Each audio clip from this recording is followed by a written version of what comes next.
苏小姐，宣布遗嘱的流程还没有结束。苏德山老先生的遗嘱一共4页，我刚才只念了3页。什么第4页？刚才不是念完了吗？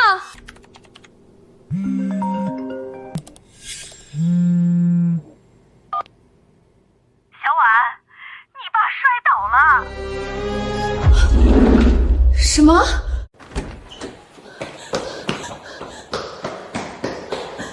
医生，我爸他怎么样了？病人是脑梗，右侧偏瘫，以后可能站不起来了。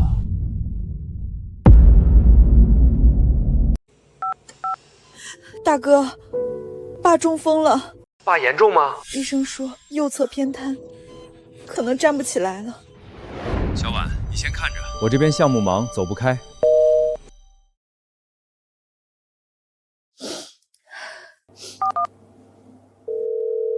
天哪，太突然了！二姐，你先处理着，我这边学校请假不好请，期末了，导师盯得紧。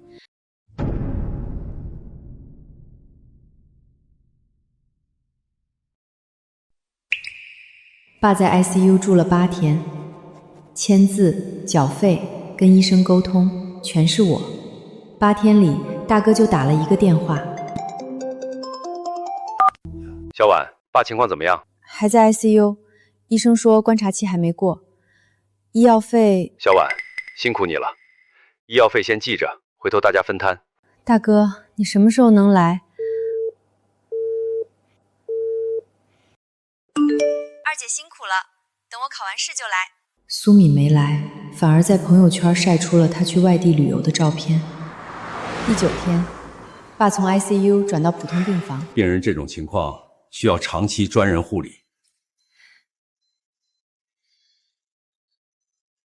小婉，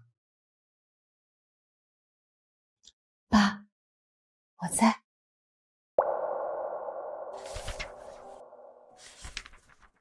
苏婉，公司正打算给你升职加薪，你要不再考虑考虑？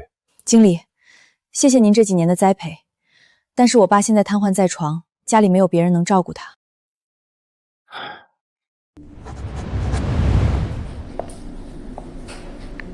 我辞职了，爸这种情况需要人长期照顾。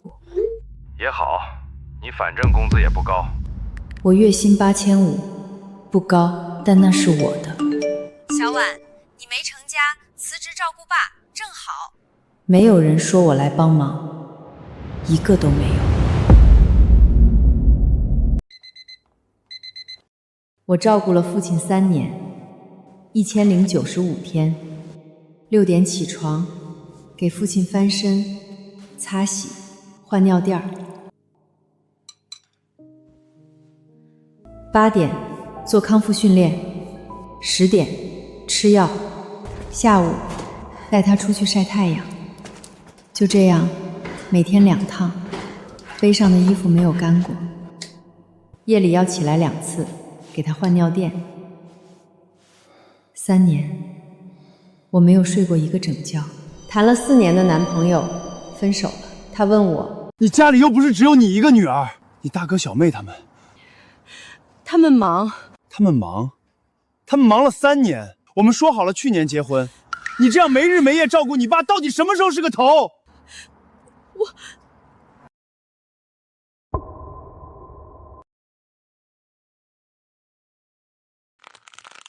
小婉，3年了，不是我不等你，而是我等不起了。我们分手吧。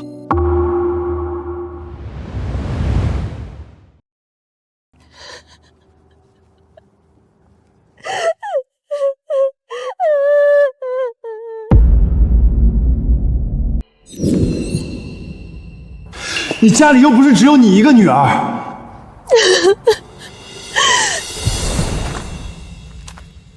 是啊，家里又不是只有我一个女儿。3年，大哥就来过4次。第1次，父亲中风住院。爸，公司实在太忙了，今天好不容易到现场出差，赶紧抽空过来看您。第二次过年，待了1天半，大年初2就走了。什么？公司项目出问题了，我马上回来。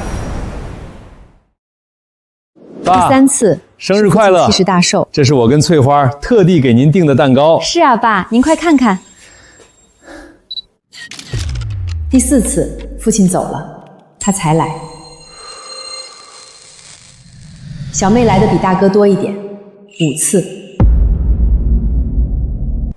每次来都要抱着父亲，帮父亲梳头发、自拍、直播，喂父亲吃水果。他从来不知道爸爸父亲吃的什么药，几点要翻身，哪条腿不能受力。有一次我出门买菜，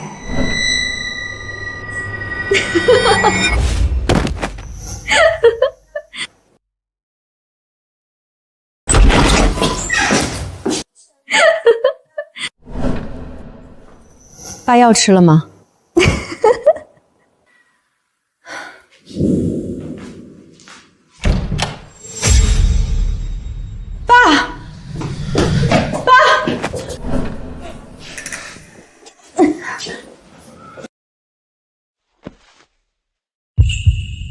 姐，你什么时候回来的？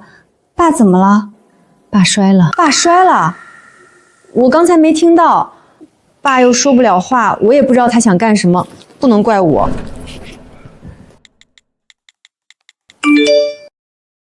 辛苦了，姐，我在这儿也帮不上什么忙，学校还有事儿，我先走了。有事儿你给我发微信。3年没上班，2000块。父亲走的那天凌晨3点，只有我在。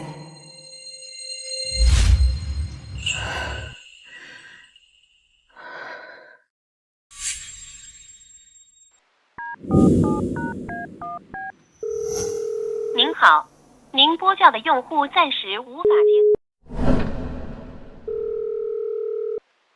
什么事儿？大半夜的。大哥，爸走了。哦，那后事你先操持着。他在深圳，飞回来要3个小时，但他明天才到。爸走了。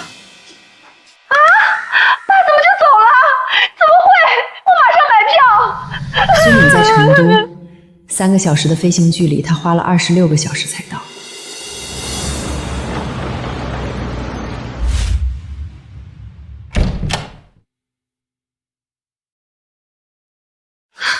爸，怎么就走了？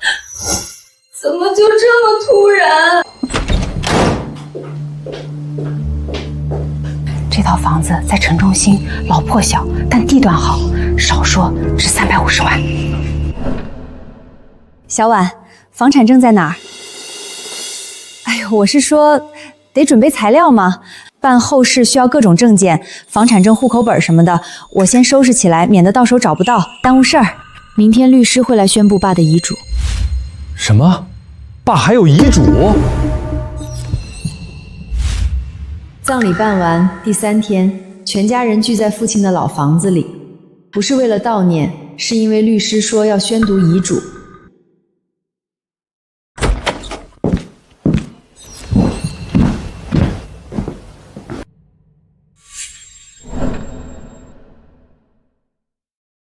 各位好，我是苏德山先生生前委托的律师陈明。今天按苏德山先生遗愿宣读他的遗嘱。在开始之前，请各位听完再做决定。陈律师，快开始吧。苏德山先生遗嘱，本人苏德山，神志清醒，特立此遗嘱如下：第1项，位于城关区幸福路127号的房产一套，归长子苏建国所有。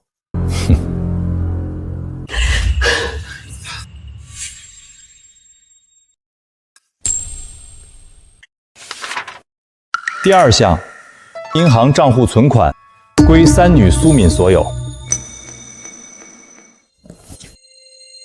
他在算存款有多少，父亲退休金每月7000，加上之前的积蓄有40-50万。房子给老大，存款给老三，老二还剩下什么？第3项，苏婉。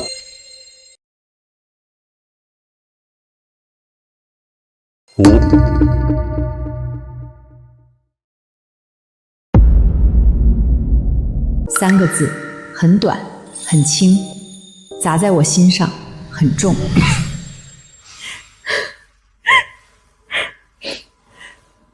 我没听错吧？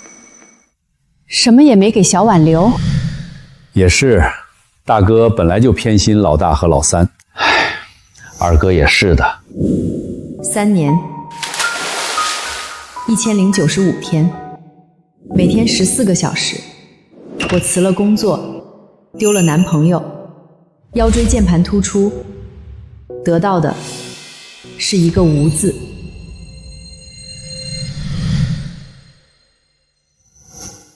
以上是苏德山先生遗嘱的内容，请各位确认签字。这房子咱们回头找人评估一下，看看是卖了好还是租出去好。不着急，先住着也行。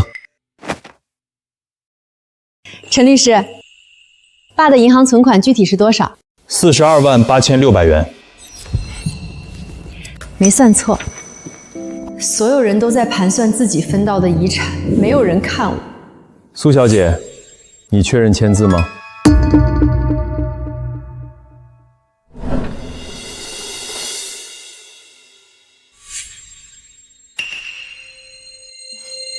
小婉啊，你也别难过，你照顾爸这几年吃住都在这儿，也没花什么钱，对吧？爸的退休金这几年也都在你手里管着，你要说没攒下点钱，谁信呢？这么算下来，你也没吃亏。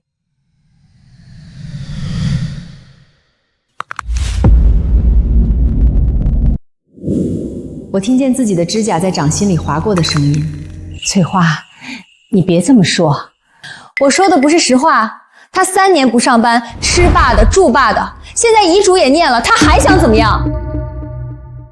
是呀，我还一直住宿舍，靠自己兼职赚生活费呢。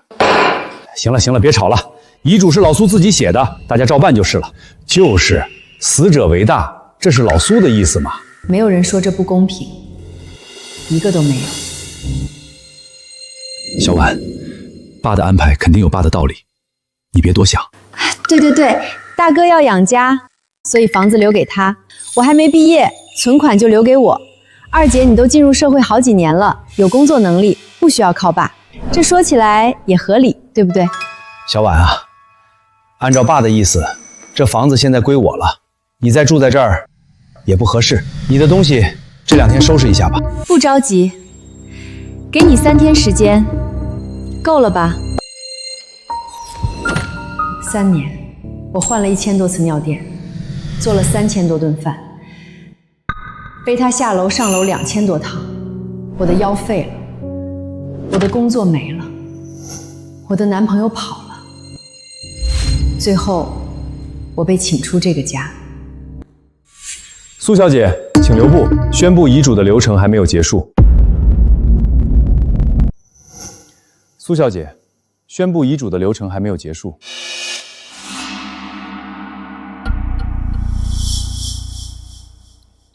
遗嘱确认签字后，我有一个程序性的提醒。苏建国先生，您确认在签字页上签字了？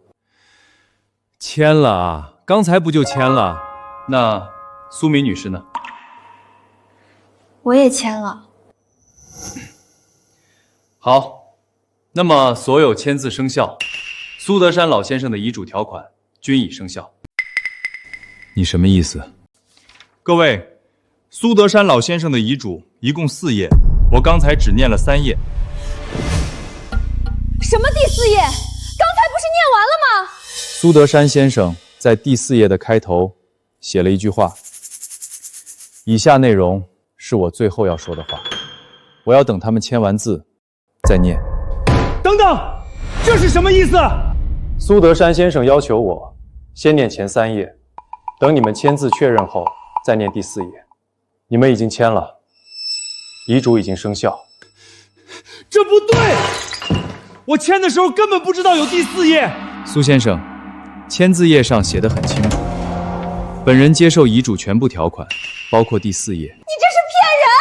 我们要告你！王女士，您不是遗嘱相关人，请坐下，不要耽误大家的时间。苏小姐，请您回来坐下。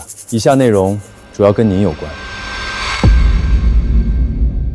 第4页，苏德山先生亲笔书写。这么想，没有爸爸。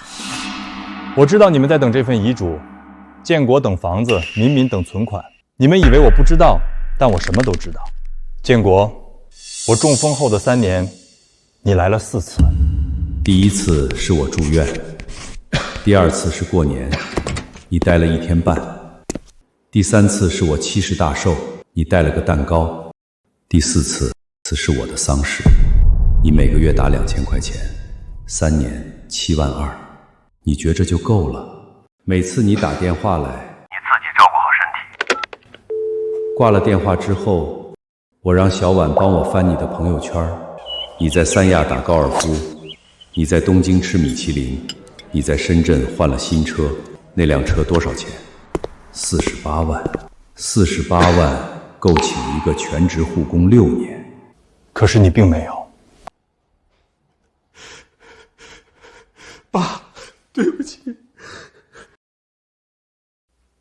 敏敏，你来了5次，每次来，你做的第一件事是跟我自拍。你发的视频我都看了，小婉读给我听的。最爱的爸爸，一直陪伴，好想你。你连我吃什么药都不知道，你最长一次待了4个小时，你每次走的时候连再见都不说。小婉为了照顾我，辞了工作，她的月薪8500，3年少赚30万6千，你给了2000块。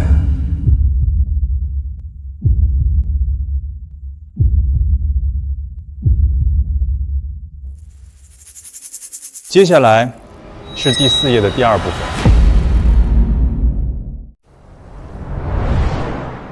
接下来是第4页的第2部分，也是最重要的部分。够了！你在这念这些有什么用？遗嘱前面写的清清楚楚，房子归建国，存款归苏敏，签都签了。你现在念这些，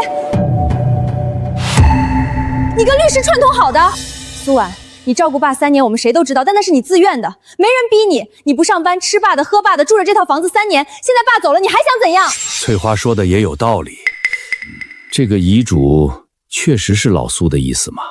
算了吧，小婉，别闹了，遗嘱就是遗嘱。你以为你照顾了爸3年就应该分遗产？那是你的本分。谁让你是女儿？谁让你没结婚没孩子？你不照顾谁照顾？建国在外面赚钱，养活一大家子，你以为容易吗？他给爸的7万2是从牙缝里挤出来的，你有什么资格跟我们争？苏婉，你在笑什么？我在笑你，笑你太急了。陈律师，请你继续。好，第2部分。关于城关区解放路第18号、第22号2间商铺于2022年6月已通过合法手续过户至小女苏婉名下，过户手续由本人亲自办理，合法有效。以上商铺不属于遗产范围，不在本遗嘱分配之列。父亲在中风后的第3个月，让我推他去了公证处。那天他说话还很含糊。苏先生，您确认您是清醒的状态下要将这2处房产过户给苏婉？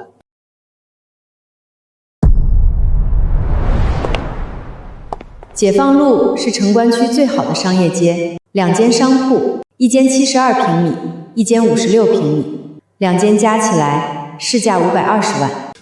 这不可能！我爸中风以后怎么可能去办过户？他连话都说不清。这是公证书，2022年6月17日，市公证处出具，苏德山先生本人到场，经公证员确认神志清醒，自愿签署。520万，2间商铺值520万，你是不是趁把糊涂骗他签的？王女士，请你放心，公证处有全程录像。算了，即便商铺给了他，至少这套房子还是我的。房子归我，遗嘱上写了，签了字的，这总不能反悔吧？房子确实归您，连同房子上尚未还清的280万贷款都归你。你说什么？什么贷款？苏德山先生于2020年以该房产抵押向银行贷款280万元，用于购买解放路2间商铺。遗嘱第1条写明，房产归长子苏建国所有。遗嘱签字页写明，继承人确认接受遗嘱全部条款。您已经签字。根据民法典相关规定，继承人接受继承的，应当在遗产范围内承担被继承人的债务。也就是说，房子是您的，贷款也是您的。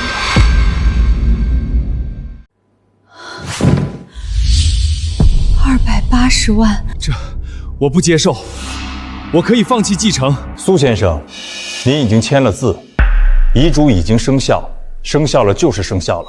苏婉，你是不是早就知道了？大哥，你不是说爸的安排肯定有爸的道理吗？不行，这不算，他签的时候不知道有贷款。签字页第2行，本人确认已知悉遗嘱全部内容及附带的权利遗物。您丈夫签的，还没完。这封信，苏德山先生要求在遗嘱宣读完毕后当众打开，但收件人是苏婉小姐，我需要您的同意。念吧。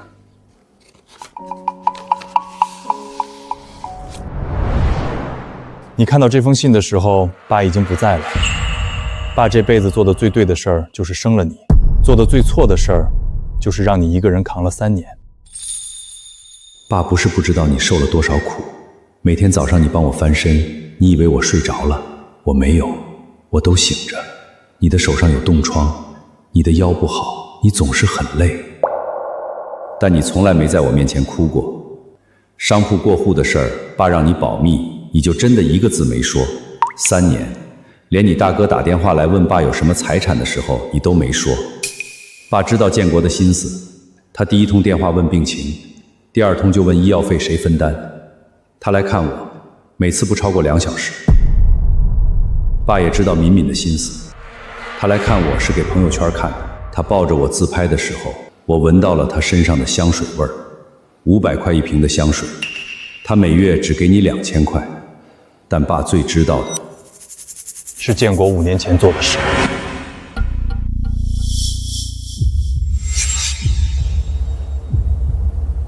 大哥，你做什么了？苏德山先生在信中提到的5年前的事：2019年4月至2020年1月，苏建国先生分7次从苏德山先生的银行账户转出共计47万元整，备注栏写的是借，但苏德山先生表示这笔钱从未归还。建国说是借去投资，投了什么我不知道，但钱再也没回来过。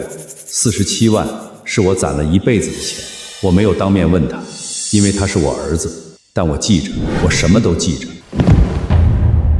建国，你问老苏借了47万？我说怎么老苏后来总说存款不够花？我当时是没办法了才问爸借的。小妹的脸色很不好看。47万被大哥借走，280万拿去买商铺，过户给了我，分到的42万只是父亲手里的零头。小婉，那个能不能商量一下？你要商量什么？房子的贷款那280万，我一下子拿不出来。你那2间商铺能不能匀1间给我？算我买的。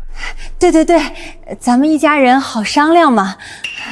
一家人，大哥是你说我照顾爸是因为反正工资也不高，你老婆说我照顾爸是因为没嫁出去闲着也是闲着。你们分到房子和存款，让我3天之内搬走。现在你发现房子有280万贷款，你来跟我商量。你找谁商量都行，别找我，晚了。苏婉，你……我什么？我照顾爸1095天，你来了4次，我辞了工作，你买了48万的车，我换了1000多次尿垫，你一次没换过。你从爸账户转走47万，我连1分钱都没拿。现在你跟我说一家人好商量，你拿什么脸跟我说这句话？苏文，你别得理不饶人，建国好歹是你大哥，好歹是我大哥。爸瘫了3年，他来了4次。好歹是我大哥，他把爸的养老钱偷走了47万。好歹是我大哥。你觉得这几个字够他还280万吗？二姐，你看我没借爸的钱，分的也不多，你那2间商铺，其中1间能不能？敏敏，从爸生病到现在，你一共给了我2000块，我3年没上班，少赚30万，你给了我2000块，现在你想让我匀1间商铺给你260万，你觉得我欠你的？我站在客厅中间，环顾四周，大哥瘫在沙发上，大嫂坐在旁边，脸色灰白，小妹缩在角落，低着头，亲戚们一个个低头喝茶，不敢看我。10分钟前，他们还在笑话我，现在没有人笑了。陈律师，还有别的吗？遗嘱全部宣读完毕。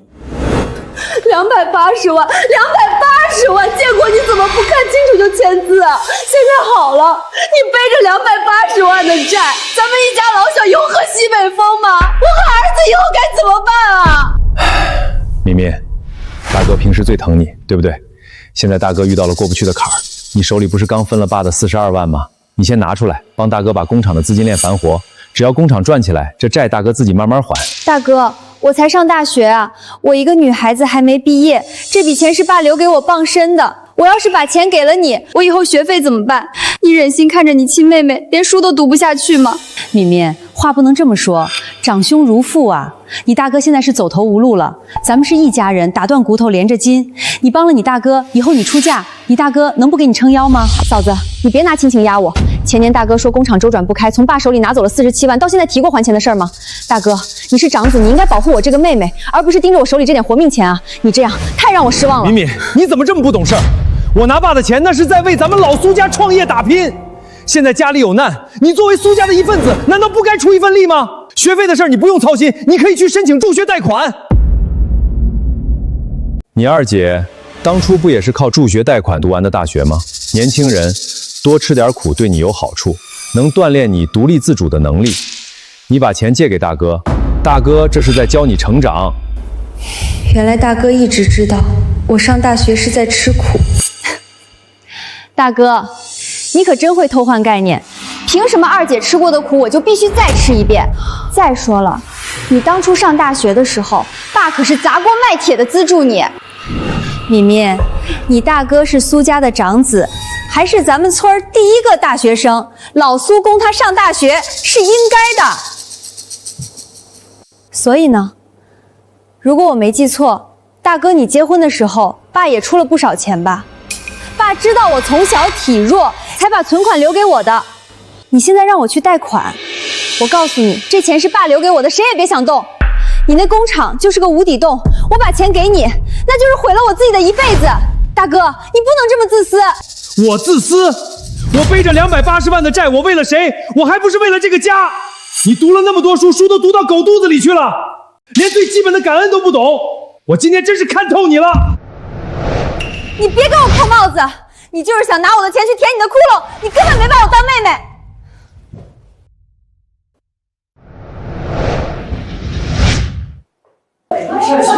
各位，请先安静。遗产的分配条款已经宣导完毕，但是苏德山老先生还有最后一个遗愿。我就说事情肯定还有转机，爸怎么可能真把自己的亲儿子往绝路上逼，丢下一堆烂账不管？建国，你可是咱们苏家唯一的男丁，是摔盆打簪传宗接代的。爸心里明镜似的，肯定给你留了后手。陈律师，您快说，爸到底还有什么遗愿？只要是我这个当儿子能办到的，哪怕是砸锅卖铁、赴汤蹈火，我也得替老爷子办圆满了。爸生前最疼我了，他肯定有什么特别的交代。苏德山老先生的最后遗愿是，他希望3个儿女能亲自将他的骨灰送回明河村老家安置入土，以及带走他最后的遗产。快说，是什么？老家地窖里的3坛泡菜。就这个，送回村里，拿泡菜坛子，没提钱的事儿，没提怎么帮我还债，也没有什么其他的。是的，只有3坛泡菜。陈律师，老家地窖里3坛泡菜。如果建国和敏敏在看到信之后能幡然悔悟，那就是我给他们留的退路。可要是他们连送我最后一程都不愿意，就全都归小婉。苏老先生，您的意思是，谁能尽到子女最后的本分，将您送回老家入土遗安，谁就会得到那3坛泡菜？对，但是这件事儿不能提前让他们知道，这是考验，不是买卖。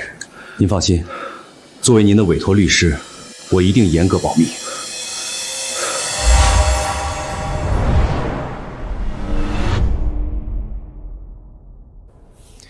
各位，苏老先生的遗愿我已经传达清楚了。那么你们3人，谁愿意去完成老先生这最后的遗愿，送他回村入土，并带走那3坛泡菜？我们苏家传统就是这样，落叶归根，老苏念叨一辈子了。我算是看明白了，天下父母心，那也得分对谁。偏心偏到这种地步，我今天算是开了眼了。把500多万干干净净的商铺留给那个3年没上过1天班的二女儿，转头把一套破房子连带着280万的烂账死死扣在自己亲儿子头上，这叫什么？这叫把我们往死里逼呀！哎呀，行了，翠花，陈律师还在呢，少说2句。我凭什么少说2句？我说的不是实话吗？他老人家活着的时候，咱们去看他，哪次不是大包小包的往回拿保健品？现在人走了，留个烂摊子给咱们，还指望咱们放下手里一堆焦头烂额的事儿，回村里去给他大操大办，送他入土？可以了，那毕竟是我爸，你收着点儿。收什么收？我说错了，你要面子，你要是觉得过意不去，要去就你自己去，反正我绝对不去。我这几天还得满大街跑着找中介，看看怎么把这破房子卖了填你的窟窿呢。我哪有那闲工夫去管什么泡菜坛子？建国，按照我们苏家的传统，你作为长子，理应操办这些的。大姑，你说的没错，我是长子，这事儿必须得我牵头。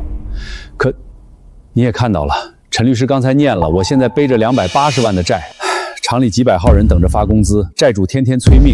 我这几天要是回了村里操办这些，厂子资金链一断，我就只能去跳楼了。爸在天之灵，肯定也不希望看到他唯一的儿子家破人亡吧？是啊，大姑，不是我们不想帮，而是无能为力啊。我也想去送爸最后一步，可是我下周就要期末考试了，导师还安排了重要课题。爸生前最看重我的学业，天天夸我是咱们家的文曲星，他肯定不忍心看我为了这些繁文废节耽误前程的。二姐，你既然拿了爸的商铺，得了这么大的好处，总得多出点力，对吧？我们不是不想去，实在是现实条件不允许啊。一家人，你就多担待点，替我和大哥把这份孝心尽了吧。对对对，反正小婉你现在也没有工作，一身轻，时间最宽裕。你既然都已经照顾爸3年了，俗话说送佛送到西，尽孝就该尽到底嘛。这事儿交给你，爸最放心。好，既然大哥跟小妹都不愿意，那就我去，我送爸入统为安。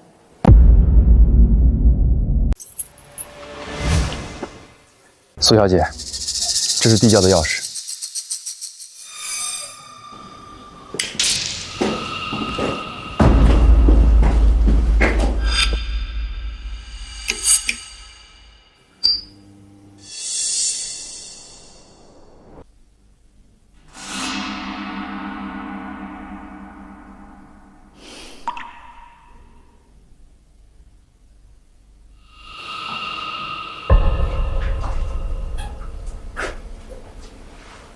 我爸这辈子没什么特别的爱好，就喜欢腌泡菜。小时候家里穷，大哥要念书，好吃的都紧着他。我嘴馋，爸就去菜地里捡人家不要的萝卜缨子、大白菜帮子，洗得干干净净，亲手给我腌泡菜吃。他说外面的咸菜不干净，吃了肚子疼。只要是他腌的，我配着白粥都能吃2大碗。后来大哥和小妹都进城了，嫌这东西土气，有股酸味儿，从来不碰。只有我，每次回来看他，他都要给我装上满满一大罐。陈律师，您退后一点，别弄脏了衣服。我把这些坛子挨个清理一下，看怎么运回城里。这也算是爸留给我的遗物了。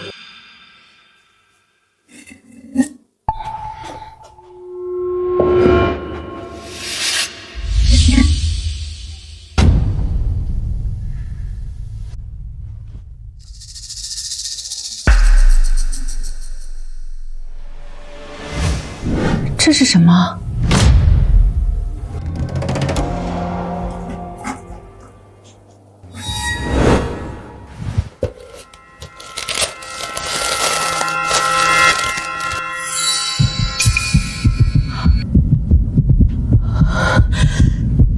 金条。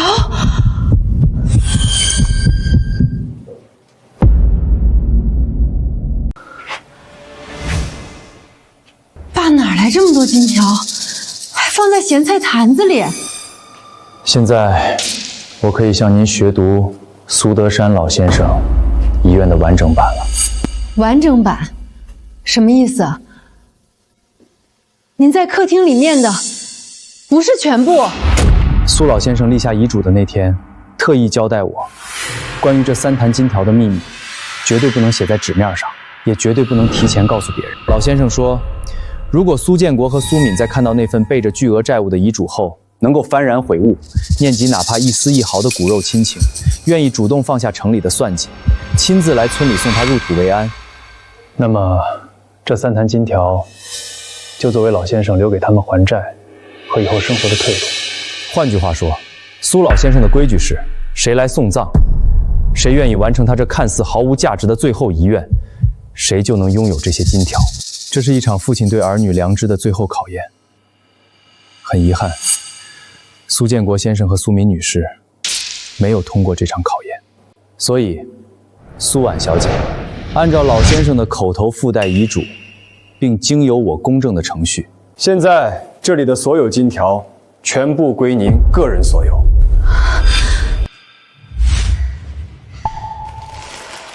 我知道了，爸，你放心，我会好好生活，不让你失望。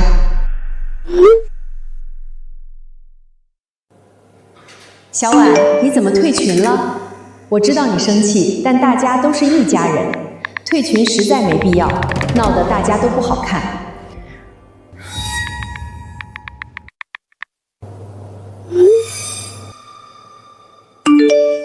真是不像样。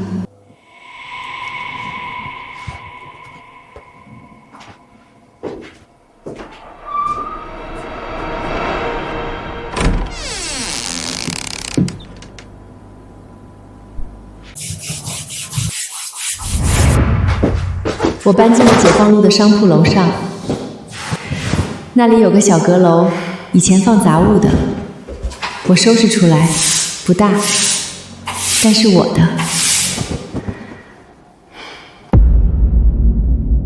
2间商铺都租出去了，一间月租18000，一间月租13000，加起来31000，比我之前的工资高3倍多。我的腰还是不太好，去医院看，医生说是腰椎间盘突出。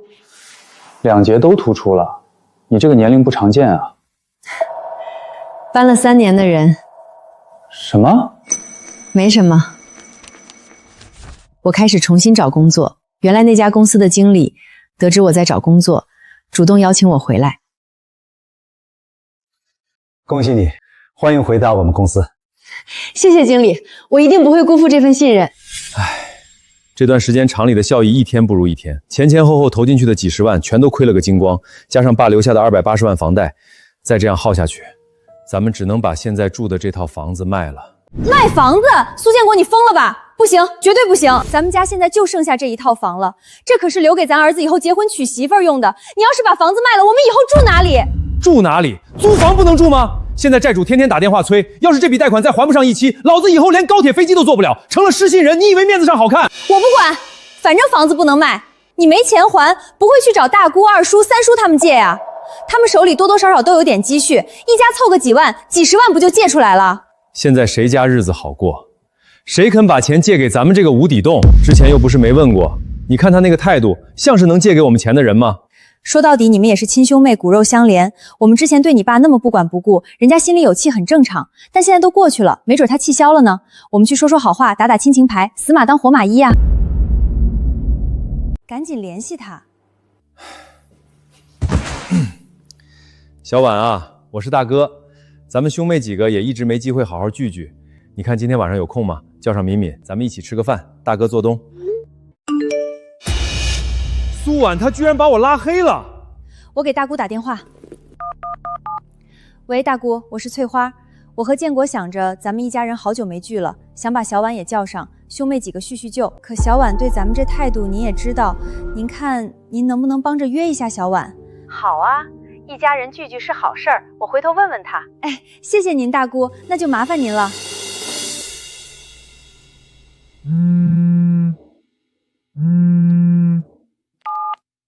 喂，大姑。小婉啊，最近工作忙不忙啊？咱们好久没联系了。还好，大姑，您身体怎么样？我倒挺好的，就是小婉啊，你可能不知道，你大哥那厂子现在效益太差了，连孩子上学的学费都快凑不齐了，急得整宿睡不着。还有敏敏快毕业了，到处找实习都没找到。大姑，他们俩现在是什么处境？我不是很关心。大姑知道，大姑不说了，那不说他们了。小婉，你什么时候有空来大姑家吃顿饭吧？大姑给你做你最爱吃的红烧肉。这周六晚上吧，我有空去您那儿。哎，好，那大姑周六在家里等你，你可一定要来啊。大姑，我来了，给您带了点防风寒的补品。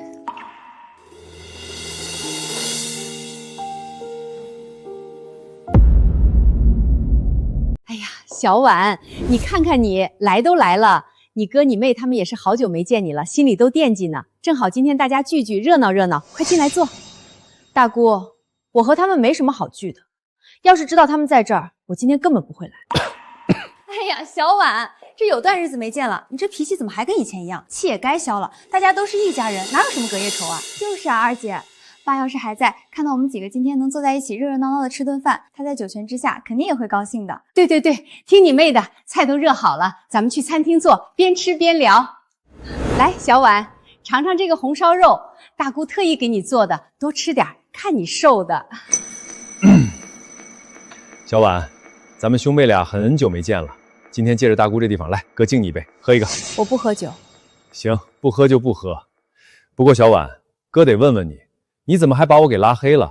前2天我想联系你，微信发不过去，电话也打不通，你这是干什么？爸刚走，大嫂就把我从家庭群里移出去了。既然连微信群都没我的位置，我留着你们的联系方式还有什么意义？翠花，怎么回事？哎呀，小婉，你看看这事儿闹的，大嫂当时那真的是手滑，不小心点错了。后来家里事情多，我这一忙起来就给忘记拉你回来了，真不是存心的。这个好喝，多喝点，大嫂给你赔个不是，咱别计较了啊。好一个手滑，好一个忘心的。哎，小婉啊，最近身体怎么样了啊？我听邻居说你为了照顾爸，身体弄得也不太好，看过医生了吗？看过了，没事儿。那就好。你现在有了爸的2间店铺，这日子可是好起来了，不像你哥，整天在外面跑，操碎了心。小婉啊，你不知道，你哥那公司现在效益差得要命，投进去的钱亏了大半，连外债都快还不上了。还有你侄子马上就要升初中了，我们做父母的总想给孩子最好的，不是就想让他进城关区最好的那所第1中学。可人家说了，像我们这种户口不够的，择校费就要整整8万块钱，这笔钱我们现在是实在拿不出来了呀。就你们儿子那个常年倒数的成绩，也能上最好的中学吗？哎呀，就是因为他成绩够不上，我们做家长的才想着花钱给他买个前途嘛。大嫂，看你现在日子过得这么好，有模有样的，这8万块钱对你来说肯定不算什么，你能不能帮大嫂一把？这忙我帮不了。小婉，天底下可没有亲妹妹看着亲哥处于困境，自己兜里揣着大钱却不伸出援手的道理。你也别说大嫂心狠，这样吧，你现在转30万给我们，只要30万，我们就借这一笔。大嫂，刚才不是还说8万择校费吗？怎么一眨眼就变成30万了。你这账算的，利滚利都没你快啊！哎呀，小婉，你这孩子怎么说话呢？这8万是你给侄子的择校费，剩下的22万，你哥的公司现在不得周转啊？这都是为了家里的正事。小婉，你大嫂说话是急了点儿，但道理是没错的。这20几万，哥也不白要你的，就算你投资在哥的公司里，等以后公司效益好了，赚了钱，哥少不了给你分红。大家都是一家人，你怎么算也不亏的，对吧？那我还真是谢谢大哥了，发财的好事这时候还能想着我。不过巧妇难为无米之炊，我说了，我1分钱也没有。大姑，我吃饱了，等下还有事儿，我先走了。站住！你这是什么态度？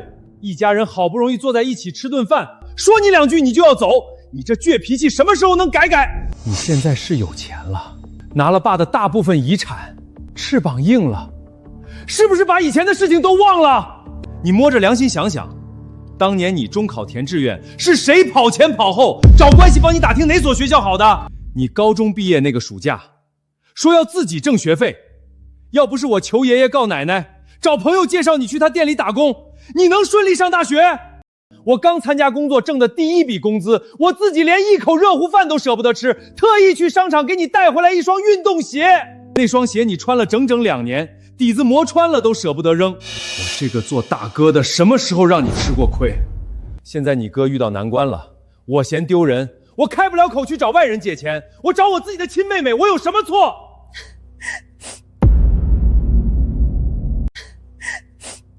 就是啊，婉婉，你哥也是没办法了，你就别倔了。够了，小婉，你态度好一点。大姑今天在这儿不是偏心帮谁说话，但你现在条件确实好了，有了那2间商铺，拉一把自己的哥哥妹妹，那也是天经地义的事儿。你们是亲兄妹，打断骨头还连着筋呢。就算看在小时候建国对你那么爱护的份上，你也应该拉他一把。爱护？大姑，你根本不清楚他当年所谓的爱护到底是什么。中考填志愿的时候，我的成绩明明可以上重点高中，你却跑前跑后帮我打听，最后逼着我报了一所免学费的高招，这叫帮我打听学校？你只是想让我早点毕业去打工挣钱。我高中毕业那个暑假，你确实介绍我去你朋友的店里打工，我每天起早贪黑干了2个月，好不容易挣够了大学第1学期的学费。结果呢，学费还没在我手里捂热，就全被你拿走了。你拿去跟你的狐朋狗友喝酒唱歌，最后逼得我只能去学校申出钱贷款。我那是急用，后来不是也……还有那双运动鞋，你当年送给我的那双鞋，后跟都磨偏了，鞋垫上还有别人的名字，那明明是别人穿过不要的二手货。你真以为我是傻子？我穿了2年我都看不出来吗？你给苏敏买的就是崭新的小裙子，给我的就是别人穿剩下的破烂，这也叫对我好，这也配叫爱护？苏婉，你今天到底是什么意思？非要在大家面前打我的脸是不是？我当年就算做的不对，那也是好心带回来的东西。你现在发达了，反倒不领情，在这儿咬我一口。我如今能过上什么样的生活，跟你们有什么关系？如果当初爸生病的时候，你们上一点心，付出一点行动，爸会1分钱都不给你们。我现在得到的，都是我自己拼了命挣来的。这3年来，我一个人在外面租房子、找工作，腰疼的整宿睡不着觉的时候，你们管过我的死活吗？你们连一条问候的短信都没有。现在看我有钱了，又跑来跟我说这些，你们不觉得可笑吗？二姐，你至于吗？好好的吃一顿饭，怎么就能吵成这样？你真的变了，以前的二姐根本不是这样的。你以前对我多好啊！我小时候在学校被同学欺负，是你一个人冲到学校帮我出头，把那个欺负我的男生堵在校门口警告。现在我过得这么难，连下个月房租都交不起，你有钱了，却忍心看着我不管。跟我提以前，爸生病瘫痪在那张床上的3年，我连工作都丢了，兜里连买一包灌庙的钱都没有。我过得最难的时候，你们谁管过我了？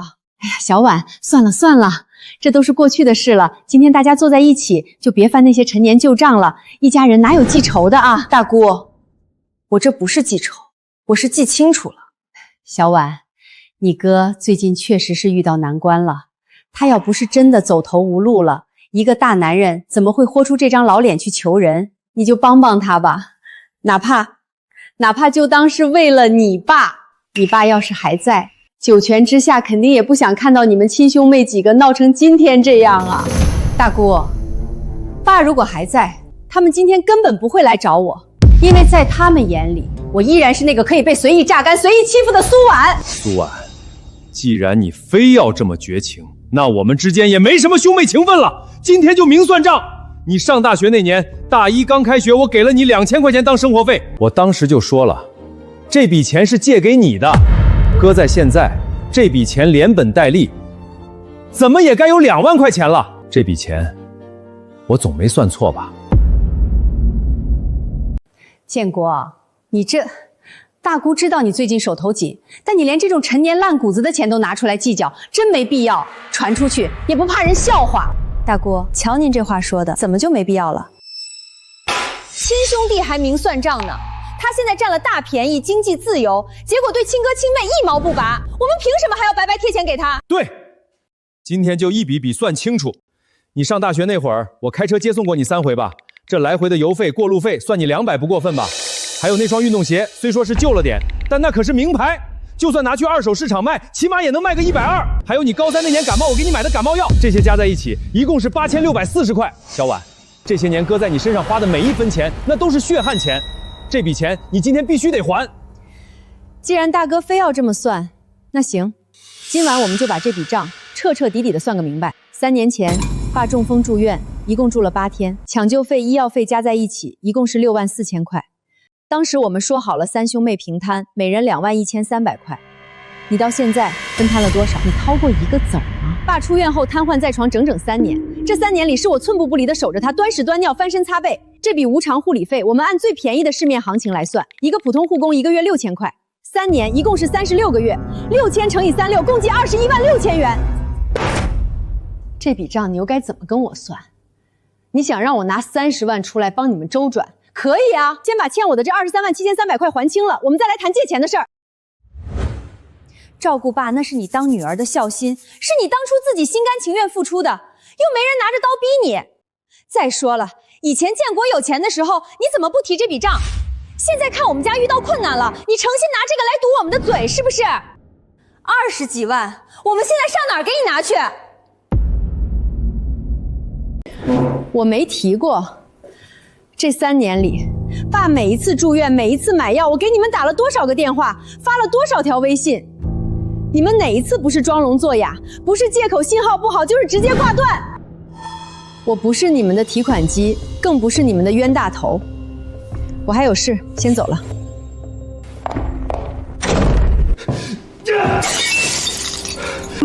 怎么了？是不是债主又催了？建国，这周再不还钱，银行真的要起诉我们了。到时候要是成了老赖，咱们儿子以后怎么考公，怎么上学啊？你以为我不想还吗？公司账上连发工资的钱都没了。如果苏婉那个丫头真的连1分钱都不肯出，我们现在唯一能做的就是卖房还债。不行，我不同意，那房子是留给儿子的，你要是敢卖，我今天就跟你拼了。真是太不公平了！大家同样都是他的亲生骨肉，都是一家人，他怎么能偏心苏婉偏到这种地步？我累死累活，天天在爸面前撒娇讨好，到头来就分到40多万的存款。他苏婉凭什么？他凭什么能拿走2间商铺？就是，那可是解放路的商铺，2间加起来起码值500多万。我作为家里的长子，以后要撑起整个苏家，最后累死累活才分到这套价值300多万的破老房子，还带着280几万的贷款。便宜都让他一个人占尽了，我们在外面背债，他躲在里面当富婆，这天底下哪有这种道理？建国，他那个商铺是在解放路吧？那就去闹，他也就在我们自家人面前这么横，我就不信当着这么多人的面，他丢得起这个人。反正我们马上就要一无所有了，索性大家都不要活了，闹一闹，没准还能把钱拿回来。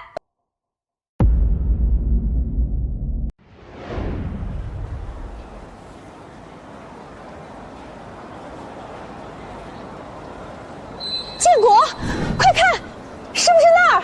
解放路18号和22号。凭什么？这么好的地段，2间铺子，二姐1个月光是躺着收租就能拿好几万，爸怎么能偏心成这样？呸！老头子糊涂，把我们当傻子耍呢。建国，这铺子可值500多万啊！咱们厂子要是有这笔钱，不仅债能还清，还能换套大别墅。我要是有2间店铺，毕业还上什么班，找什么实习工作，后半辈子都不用愁了。爸的遗产凭什么让他一个人独吞？我是长子，你是小妹，这铺子本来就该有我们的一份。走，进去收账。大哥，就这么进去闹事不好吧？万一别人报警了，我们可得不偿失。哎呦，敏敏，这都什么时候了？我们再不去据理力争，大家都得睡大街。敏敏，我们是去拿回属于我们自己的东西，报什么警？他苏碗再大，大得过天理伦常。走。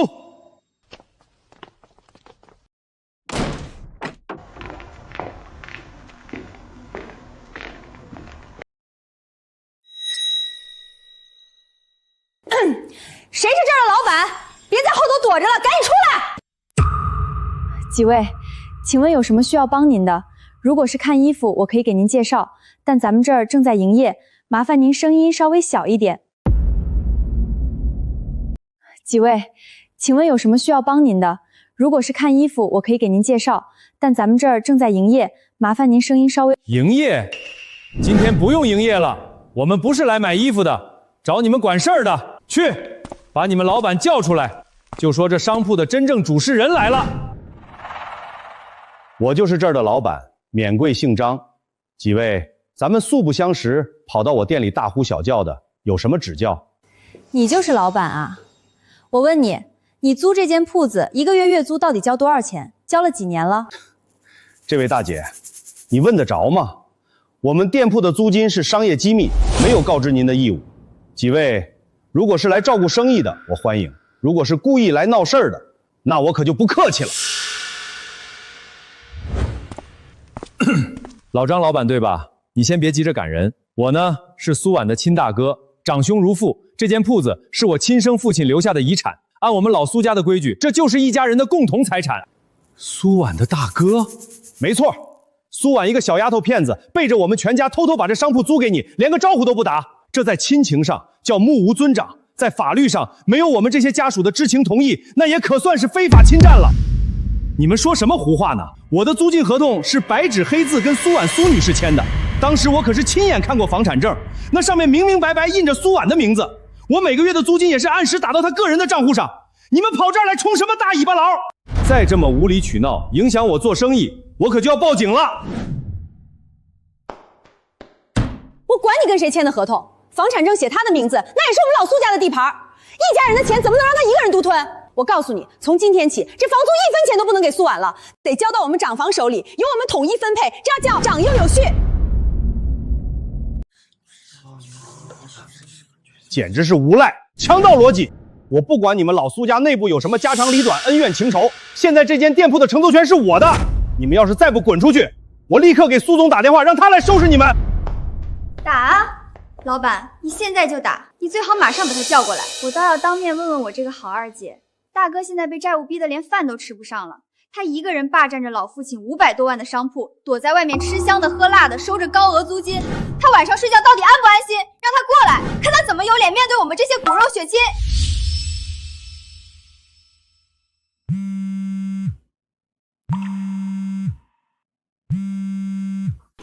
喂，张老板，今天怎么有空打给我？是商铺那边有什么事吗？跑得了和尚跑不了庙，今天这钱你不给也得给，这是我们老苏家的产业。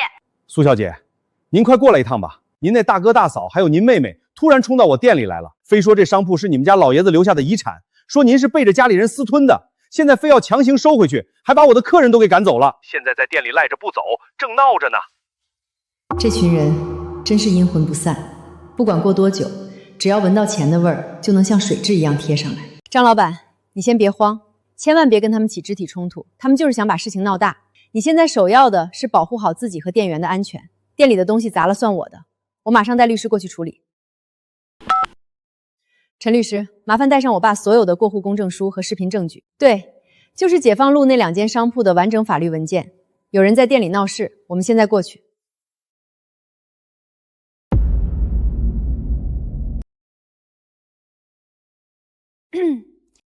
我看你们今天这店里客流量不错啊。既然这铺子本来就是我们老苏家的，苏婉那个丫头不懂事儿，一直没把钱交给我们。那你们今天的营业款就直接交给我这个大嫂吧，就当是替她补交租金了。我们是正经做生意的，房租早就按合同按月打给苏总了。这收银台里的钱是我们老板的辛苦钱，怎么可能随便交给您？您赶紧让开，别影响我们做生意。怎么叫随便交给我？我是苏婉的亲大嫂，长嫂如母，你懂不懂？妹妹的钱就是哥哥的钱，一家人分什么彼此？这商铺本来就是咱们老苏家的产业，我作为苏家的长媳过来代收账，那叫天经地义。你一个打工的，赶紧把今天的营业额结算一下给我，别给自己找不痛快。我们签的租赁合同上白纸黑字写的是苏婉苏总的名字，法律上只认房产证和合同。您说您是亲大嫂，那您找苏总要去啊，跑我们这儿耍什么威风？你这样的女子怎么说话呢？苏婉她霸占我们苏家的东西，把家产拿给外人赚，我们当长辈的还不能替她管管了？我告诉你，今天这钱就是我们苏家的。这位女士，请你说话放尊重点。我不管你们苏家内部有什么经济纠纷，那是你们的家务事儿。我们按时交租，合法经营。这收银台里的钱一分都不可能给你。你要是再在这儿强词夺理，干扰我们正常做生意，我可就直接报警了。老张啊，你也别这么小气。我妹妹苏婉年轻，不懂得怎么管理资产，我是她亲大哥。她一个人霸占着老父亲500多万的商铺，却看着她亲哥在外面背着200多万的债受苦，这在道德上说不过去吧？我今天来就是替我们苏家拿回属于大家的共同财产。你把租金交给我，跟交给她是一样的。回头我自然会去教育她。大家都来看，我可全都拍下来了。你们看看这个无良商家，霸占我们老苏家的遗产，现在还动手打我大嫂。我爸生前最疼我了，这商铺本来就该有我的一份，那是我未来的嫁妆和学费。二姐真是太自私了，为了独吞财产，宁愿便宜外人也不管亲兄妹的死活。老张，你再推我大嫂一下试试，我马上发到网上去曝光你。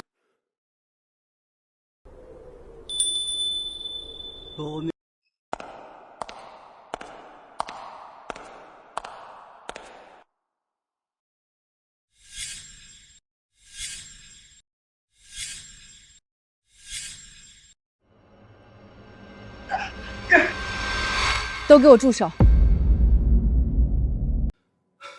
苏总，您可算来了，您看看这叫什么事儿啊？我这正开门做生意呢，这几位冲进来就说是房东，非要赶我走，把我的货都给翻乱了，您得给我评评理呀！张叔，让您受惊了，没事儿，一点家里的私事，您先去后面休息室喝杯水，这里交给我处理，店里的损失算我的。哟，小婉现在好大的排场啊！你今天当着外人的面给我句实话，这市中心寸土寸金的商铺到底是怎么回事？你瞒着家里人到底捞了多少好处？二姐，你也太不仗义、太自私了吧！爸生前偷偷把这几百万的商铺过户给你，你居然捂得严严实实，一个字都不跟家里提。亏得以前家里有什么好东西，大哥都先紧着你，怪不得当时分遗产的时候你装得那么清高，一句话都不争呢。原来是在这儿憋着大招啊！你拿了这么大头，看着我们在外面租房子受苦，你晚上睡得着觉吗？小婉，一家人打断骨头连着筋，你一个人在这儿吃独食，每个月舒舒服服的收着大几万的租金，眼睁睁看着我和你嫂子为了厂里的事儿焦头烂额，看着敏敏连个像样的工作都找不到。你哪怕漏点指缝里的钱帮衬一下家里，大哥也不至于这么寒心。你这么自私自利，对得起爸临终前让你照顾家里的嘱托吗？小婉啊，不是大嫂说话难听，你一个女孩子家家的，早晚是要嫁人的，拿着这么贵重的商铺，你守得住吗？你懂怎么跟这些三教九流的租户打交道吗？别到时候被人骗了还帮人数钱，这种抛头露面的重资产就该交给你大哥这样的男人来打理。今天既然把话挑明了，那咱们就按规矩来。这商铺说到底还是苏家的财产，必须交出来重新分配。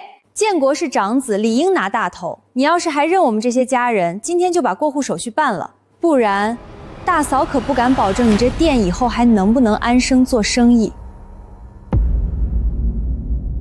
你一个人闷声发大财，坐拥这么大2间商铺，一个月光是收租金就抵得上别人累死累活干好几年的工资。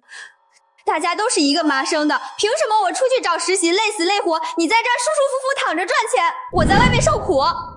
你就算不把商铺分我一间，好歹也该拿钱出来帮帮我吧。你宁可把钱给外人赚，看着亲妹妹在这儿受罪。我的东西是我应得的，我想怎么处置是我的自由。至于你找不到实习工作，不如反省一下自己是不是高不成低不就，眼高手低。别把自己的无能和懒惰怪到别人不给你发钱上。苏婉，你怎么跟你妹妹说话的？你还有没有点做姐姐的样子？爸现在不在了，长兄如父，我这个做大哥的就是这个家的天，就是你的长辈。咱们苏家向来最讲究孝道和规矩，你一个女孩子家，以后迟早是要嫁人的。一个人霸占着这么大的家产，最后还不是便宜了外姓人？再说了，你懂什么经营管理？别回头被人骗得底裤都不剩。哥要回来，那是为了替咱们老苏家守住这份家业。现在哥的厂子正缺资金周转，你妹妹连饭都吃不下，你作为苏家的一份子，就必须把这商铺交出来，让哥统一调配。哥又不是不给你留活路，每个月少不了你那口饭吃，这是你的义务。对，你哥说的一点都没错。小婉啊，大嫂这也是为了你好，替你分担风险。你一个单身女人，拿着这么显眼的财产，多不安全啊！听大嫂一句劝，赶紧把过户手续办了。一家人还是和和气气的。今天你要是真这么冥顽不灵，非要六亲不认吃独食，那大嫂可就管不住你哥了。到时候我们天天搬个马扎坐你这店门口，逢人就说你这当妹妹的有多拘情多不孝顺。我倒要看看名声臭了，是你耗得起还是我们耗得起？你这店以后还能不能租得出去？我知道你们看着眼红，心里很急，但大清早亡了，现在不讲什么长兄如父的封建规矩，现在是法治社会。什么事儿都得讲法律，讲秩序。既然你们非要算账，陈律师，你来跟他们普法，说清楚吧。你看我说什么来着？建国，我就说这死丫头今天怎么底气这么足，原来是早就在这儿埋伏好帮手了，他们就是一伙的。咱们老苏家这是被人算计了，被坑惨了。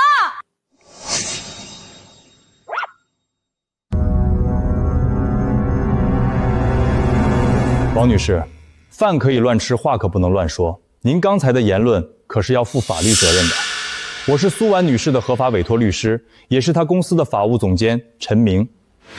就凭您刚才那句毫无根据的指控，我完全可以依法起诉您诽谤，追究您的名誉侵权责任。想吓唬我？我难道说的不是实话？当初老爷子在医院那份偏心眼的遗嘱，就是你跑前跑后负责的。这几百万的商铺，你敢说你不知情？我看啊，就是你们两个里应外合，欺负我们建国老师，联合在一起，变着法儿的谋夺我们苏家的财产。我说错了吗？你敢做还不让人说了？大嫂，你的想象力不去写剧本，真是可惜了。陈律师是我公司的法务，做的是合法的本职工作。你自己心里脏，看什么都是脏的，别在这信口雌黄，丢人现眼。行了，什么法务不法务的，那又怎么样？你少拿那些弯弯绕绕的词儿来唬人。就算你是律师，这事儿说破大天去，也是我们苏家的家务事儿，是我们亲兄妹之间没算清楚的账，清官还难断家务事儿呢，你算老几？这儿轮不到你一个外人在这指手画脚、插嘴说话。苏建国先生，您可能对法律有什么误解？在合法的物权面前，没有所谓的家务事。我国法律明确保护公民的合法财产所有权。根据《龙国民法典》的相关规定，这2间商铺早在3年前就已经走完了所有的法律程序，完成了合法过户。您看清楚了，这是令尊苏德山先生亲自签字按手印，并且经过市公证处公证的财产赠与协议书，上面白纸黑字写得明明白白，这2间商铺属于苏德山先生的个人合法财产。他生前将这2间商铺无偿赠与苏婉女士，不动产交易中心也已经依法办理了权属变更登记。在法律层面上，这已经是苏婉女士的个人私产。假的，这肯定是你们合伙造假的。老头子那时候躺在病床上，话都说不利索，半条命都没了，怎么可能还有精神签这个字儿？老头子平时最心疼建国，怎么可能把这么值钱的铺子全给一个丫头片子？这绝对是苏婉趁着老头子糊涂自己偷偷伪造的，这不作数。王女士，请你立刻停止这种抢夺他人财物和无端污蔑的言行。当时为了确保万无一失，公证处的工作人员还在医院病房内全程为苏德山先生录制了高清的视频资料。视频中，苏德山先生神志清醒，是在完全自愿且没有任何人胁迫的情况下，亲口表达了将商铺赠与苏婉女士的意愿。如果你们对这份文件的真实性有任何质疑，欢迎随时去法院起诉我们。但是在法院做出其他判决之前，这2间商铺的唯一合法主人就是苏婉女士，与你们苏家其他人没有任何哪怕是一丝一毫的法律关系。现在，请你们立刻离开，否则我们就报警控告你们寻衅滋事了。好啊，苏婉，你现在长本事了，拿法律来压你亲哥是吧？我告诉你，法律是冷冰冰的，但血缘是热的。你今天要是敢用这些纸片子把我们赶出去，你就是大逆不道。爸在天上看着你呢，他要是知道你这么对你亲哥亲妹，他死都不会瞑目。苏建国，到底是谁在让爸死不瞑目？你们真是贪得无厌。当初爸在医院躺着的时候，你们在哪儿？爸下葬的时候，你又在算计什么？现在你居然站在我面前提什么长兄如父？我不管什么公证书，今天不给钱，谁也别想好过。我把这店砸了，大家一起死！哎，你住手！这都是我的货。王女士，我已经在录像。根据《龙国法条》第293条，你现在的行为已经构成寻衅滋事罪，且涉嫌故意毁坏他人财物罪。如果涉案金额超过5000元，将面临3年以下有期徒刑。我已经报警，警察5分钟内就到。大嫂，算了吧，警察真来了就麻烦了。大哥，今天有专业律师在场，我们根本讨不到便宜，再闹下去，吃亏的只是我们。行，苏婉，你狠，居然连亲哥亲妹都告，你真行。我们走，但你给我记住了，这事儿没完。哼。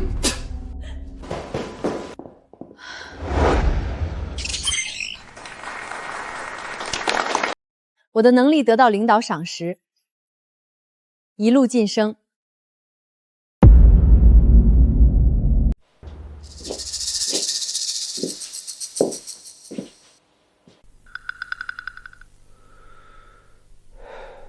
建国，你倒是说句话呀！咱们厂里欠的那笔债下周可就到期了，要是咱们拿不出钱来，法院真要把我们扫地出门，到时候咱们一家子就只能去睡大街了。我能有什么办法？钱现在全在苏婉那死丫头手里，她铁了心不认人，我还能去抢不成？真是气死我了！我这心口现在还一抽一抽的疼。苏婉现在真是长本事了，我听说她最近还升职了，搞了个大办公室，气派得很。她吃香的喝辣的，看着亲哥一家子走投无路。爸也是老糊涂了，偏心眼简直偏到太平洋去了。从小到大，家里什么活不是大哥干的？凭什么把那么值钱的铺子全留给他一个人？二姐现在倒好，拿着爸的底子，出门装什么女强人？再看看咱们，连下个月的房租都快交不起了。大哥，你可是咱们家的顶梁柱，你倒是赶紧想想办法呀！我可不想跟着你们去睡桥洞。我的胸口好疼，喘不上气儿了。建国，你怎么了？你别吓我啊！是不是心脏的老毛病又犯了？明明，快去拿速效救心丸！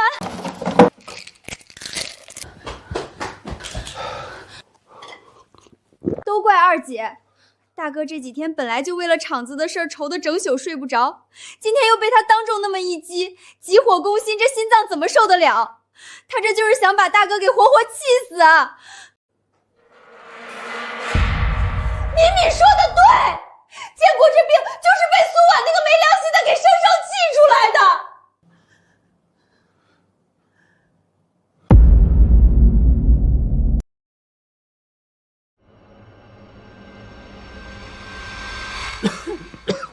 大家快来看看啊，都来瞧瞧啊，还有没有天理了？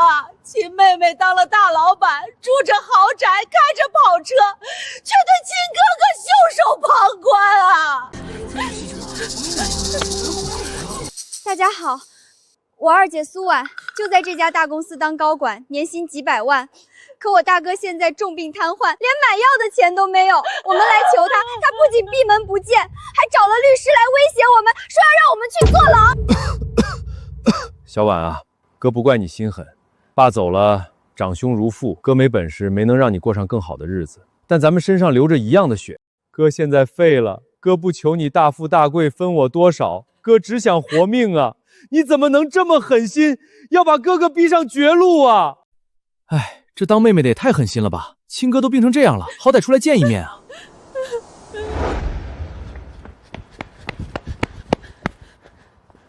几位，这里是商业写字楼，你们在这儿聚众闹事，严重影响了我们大楼的形象，请你们立刻离开，不然我们只能报警了。报警？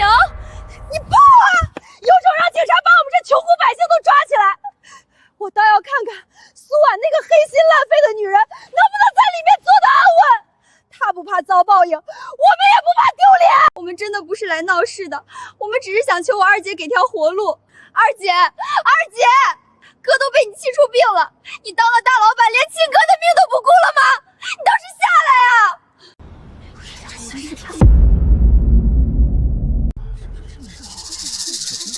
哎，听说了吗？下面那个瘫痪的是咱们苏总的亲哥。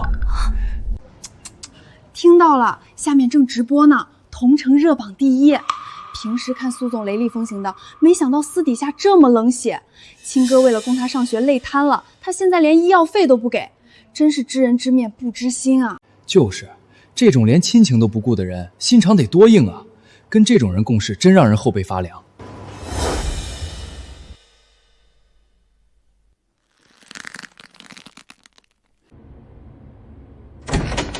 苏总，不好了！您的家人在楼下大吵大闹，公司大堂已经被围得水泄不通了。他们还在网上开了直播，同城热度已经爆了，好多不明真相的网友都在弹幕里骂您，甚至已经有人开始带节奏，说要抵制我们公司的产品了。直播道德绑架，他们这出戏筹备的挺充分啊。苏总，董事长刚刚打电话过来，请您立刻去一趟他的办公室。知道了，我这就过去。小苏啊，你的工作能力公司上下有目共睹，我也一直很器重你。但是你看看楼下，闹得实在是太不像话了。给公司添麻烦了，请给我10分钟，我会解决这件事，绝不影响公司。真是家家有本难念的经，没想到平日里穿得那么体面的高管，骨子里居然是个连亲哥都不管的冷血禽兽。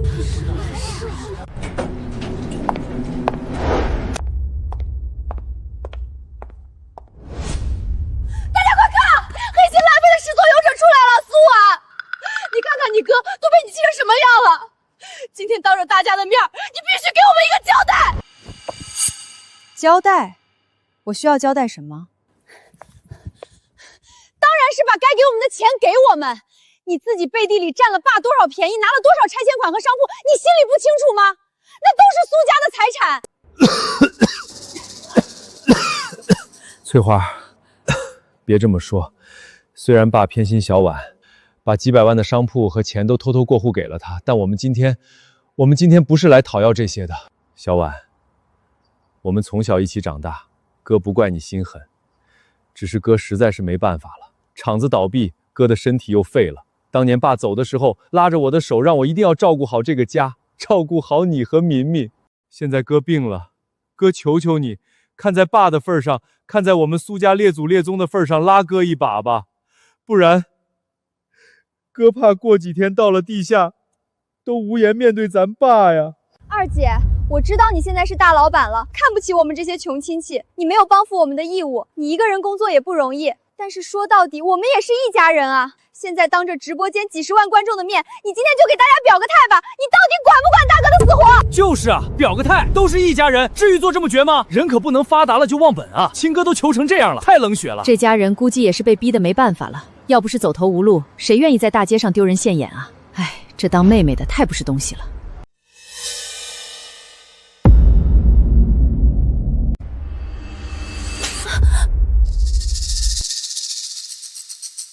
二姐，你别生气，你要是嫌我们直播给你丢人，我不播就是了。我知道你现在出入的都是高档场所，嫌弃我们这些穷亲戚丢了你的面子。可是大哥的病真的不能再拖了，主治医生说再不交住院费就要停药了。我求求你别跟大哥赌气了，好不好？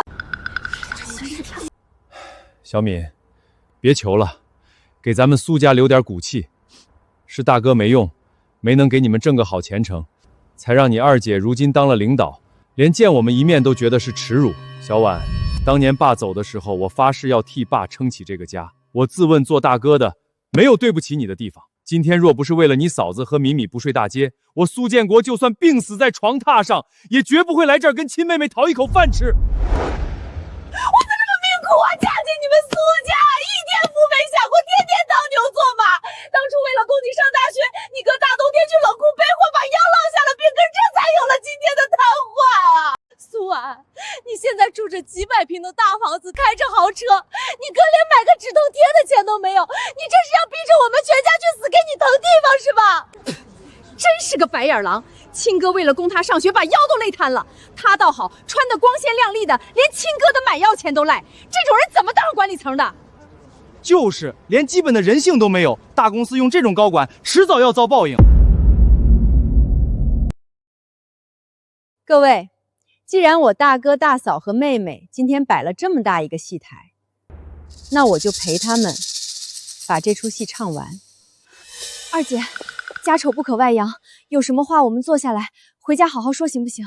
大嫂，你说你命苦，说我哥是为了供我上学去冷库背货累瘫的，那我今天就当着大家的面帮你们好好回忆回忆，我上大学的每一分学费和生活费都是我自己申请的助学贷款和兼职赚来的。至于我哥，他当年背货挣的那点钱，转头就进了麻将馆和洗脚城。他那腰伤是当年在赌场跟人分赃不均，被对方用实木椅子砸伤的。医院的病历和当年的派出所出警记录现在还在系统里存着，需要我当场调出来给大家看看吗？苏婉，你少在这儿血口喷人！就算我没供你上学，爸生病那3年，我作为长子里里外外操了多少心！你现在有钱了，翻脸不认账，你这是大逆不道！你操心？爸瘫痪在床3年，你一共来看过4次，每次待不到10分钟就借口厂里忙溜走，1分钱医药费没出过。甚至爸弥留之际，我给你打了10几个电话，你却在麻将馆里关机。苏建国，到底是谁大逆不道？二姐，就算大哥大嫂以前有做的不对的地方，可那也是过去的事儿了。现在大哥是真的病了呀，你现在犯这些纠缠有什么意义？你看看他可是从小背着你长大的亲大哥，现在连站都站不起来了，只能一辈子躺在这轮椅上。你怎么能在这个时候冷血的计较那些陈芝麻烂谷子，非要眼睁睁的逼死他才甘心吗？你的心肠怎么能这么硬啊？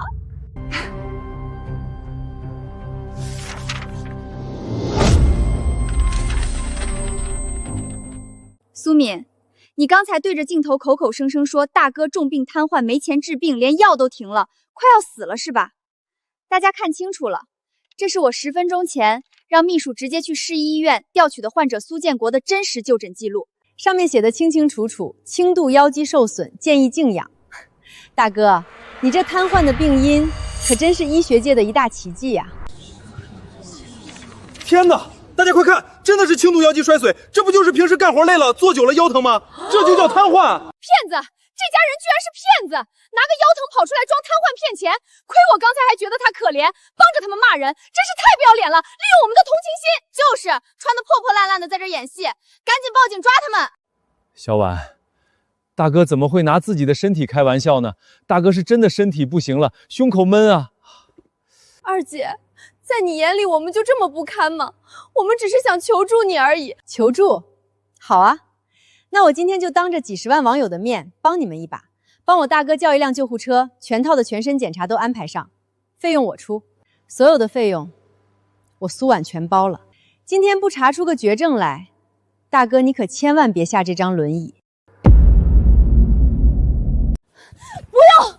建国的身体我们自己回去调理，不需要你在这假好心。你真想帮我们，就把钱直接给我们。钱我可以给，但只能直接汇入医院的账户作为医药费，除此以外1分没有。苏婉，你别忘了，你身上流着苏家的血，你现在手里攥爸留下来的2间商铺，1个月收租好几万，分我们一点怎么了？我们是你的亲人，你就算告到天上去，你也得养我们。保安，立刻报警，就说有人在公司门口聚众闹事，商业诽谤，并且涉嫌巨额敲诈勒索。你们凭什么抓人？这是我们的家务事，警察管不着。几位，你们的行为已经严重扰乱了公共秩序，并在网络上公然进行人身诽谤，涉案金额巨大，这已经是刑事犯罪了，还家务事，法毛就多读点书。刑事犯罪，坐牢。不是，都是误会。警察同志，我们就是家庭矛盾，开个玩笑，有话好说。我们现在就走。大家快看啊，瘫痪的病人站起来了，这医学奇迹啊！呸，真不要脸，一家子骗子，恶心。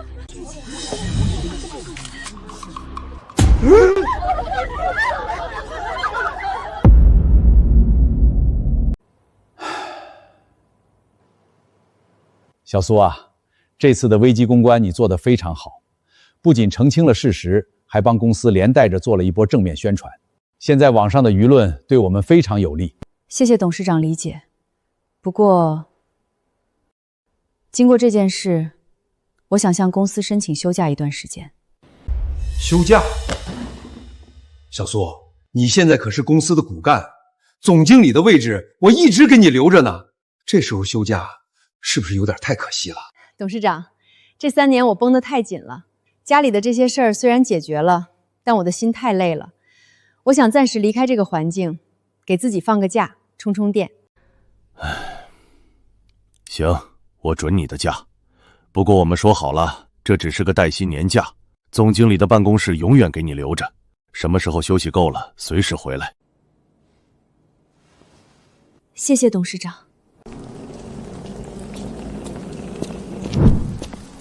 走走走，赶紧滚！我们这儿庙小，容不下你这种连亲姐都算计的人。下个月的房租你也别交了，爱去哪儿去哪儿。房东阿姨，我求求您了，再给我几天时间行不行？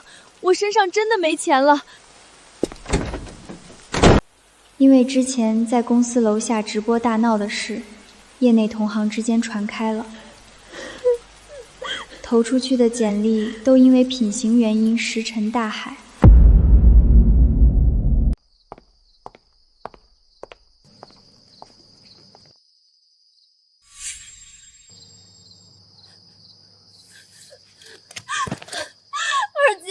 二姐，我错了，我真的知道错了。起来，你又想玩什么把戏？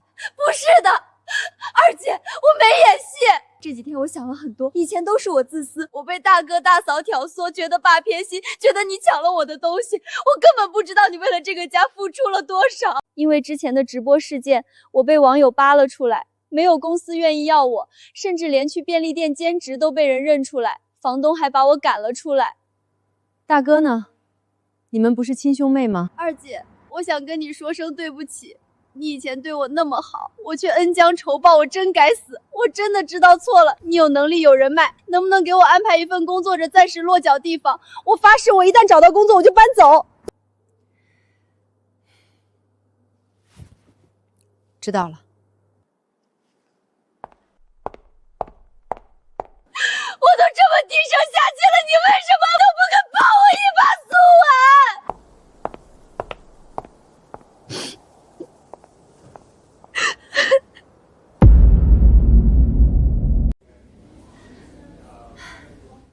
李姐，这是我妹妹苏敏的简历。她虽然之前犯过错，但本性不坏，专业能力也是有的。我想请您在你们分公司给她安排一个实习生的岗位。苏总，既然是您开口，这个忙我肯定帮。不过网上的那些舆论，所以请您务必保密，不要让她知道是我推荐的，就当是你们公司正常招聘进去的，多磨练磨练她。如果她干得不好，随时开除。苏总，您对您妹妹可真是用心良苦啊。行，这事儿交给我，保证办得妥妥当当。爸，这是我最后一次帮她了，以后的路得靠她自己走了。凭什么？凭什么连个前台都不用我？苏婉，你把我害得好惨！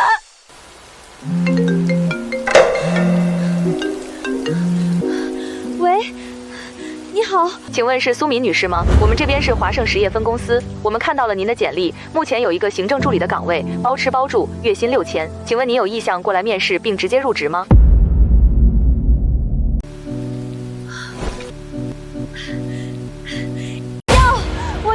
我随时可以入职，谢谢您。哈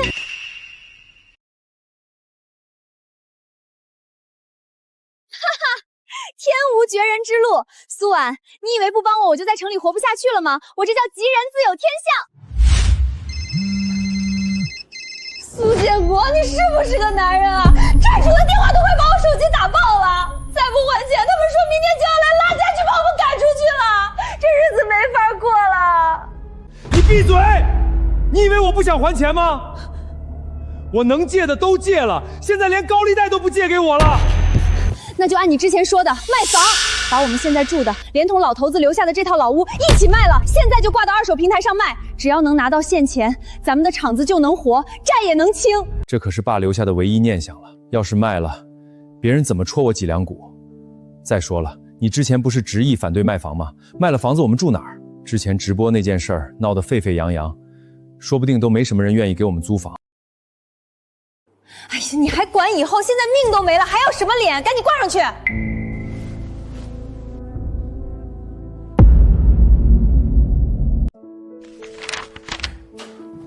苏总，您大哥苏建国因为债务危机，已经把您父亲留下的那套老屋挂在二手平台上起售了，价格压得很低。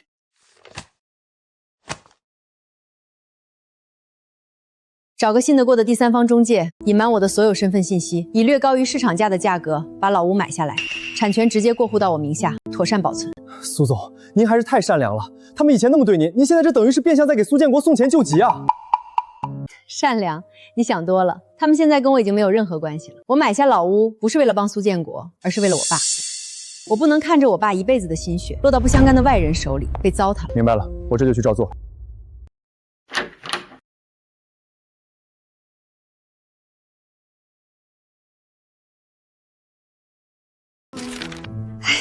建国，咱们这回可真是时来运转啊！那套房子卖了个好价钱，这一周转啊，可立马盘活了。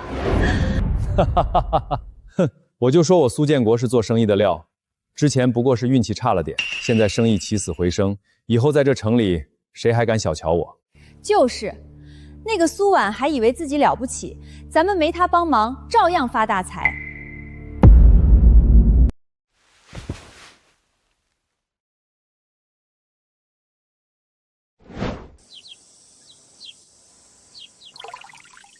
婉婉，歇会儿，吃口这个解解暑。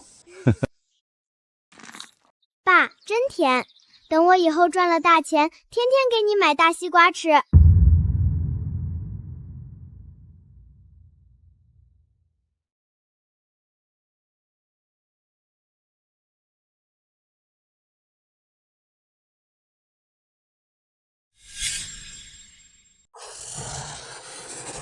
哎呀，又长高了2公分，小婉啊，再使使劲儿，都要赶上爸高了。那我长高了，以后就能保护爸了。傻闺女，爸是男人，哪能让闺女保护？爸，老屋我拿回来了，您放心，只要有我在，咱们的家就在。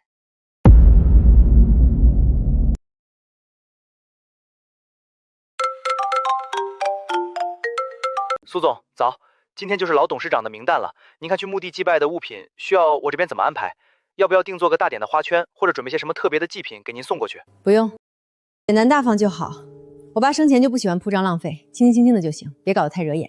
好的，我明白了，这就去办。对了，苏总，司机老刘已经在楼下等您了，雨伞和外套都备在车里了。另外，董事长昨天又问起您了，让我务必谈谈您的口风，问您这假修得差不多了吧？打算什么时候回公司主持大局啊？大家可都盼着您回来呢。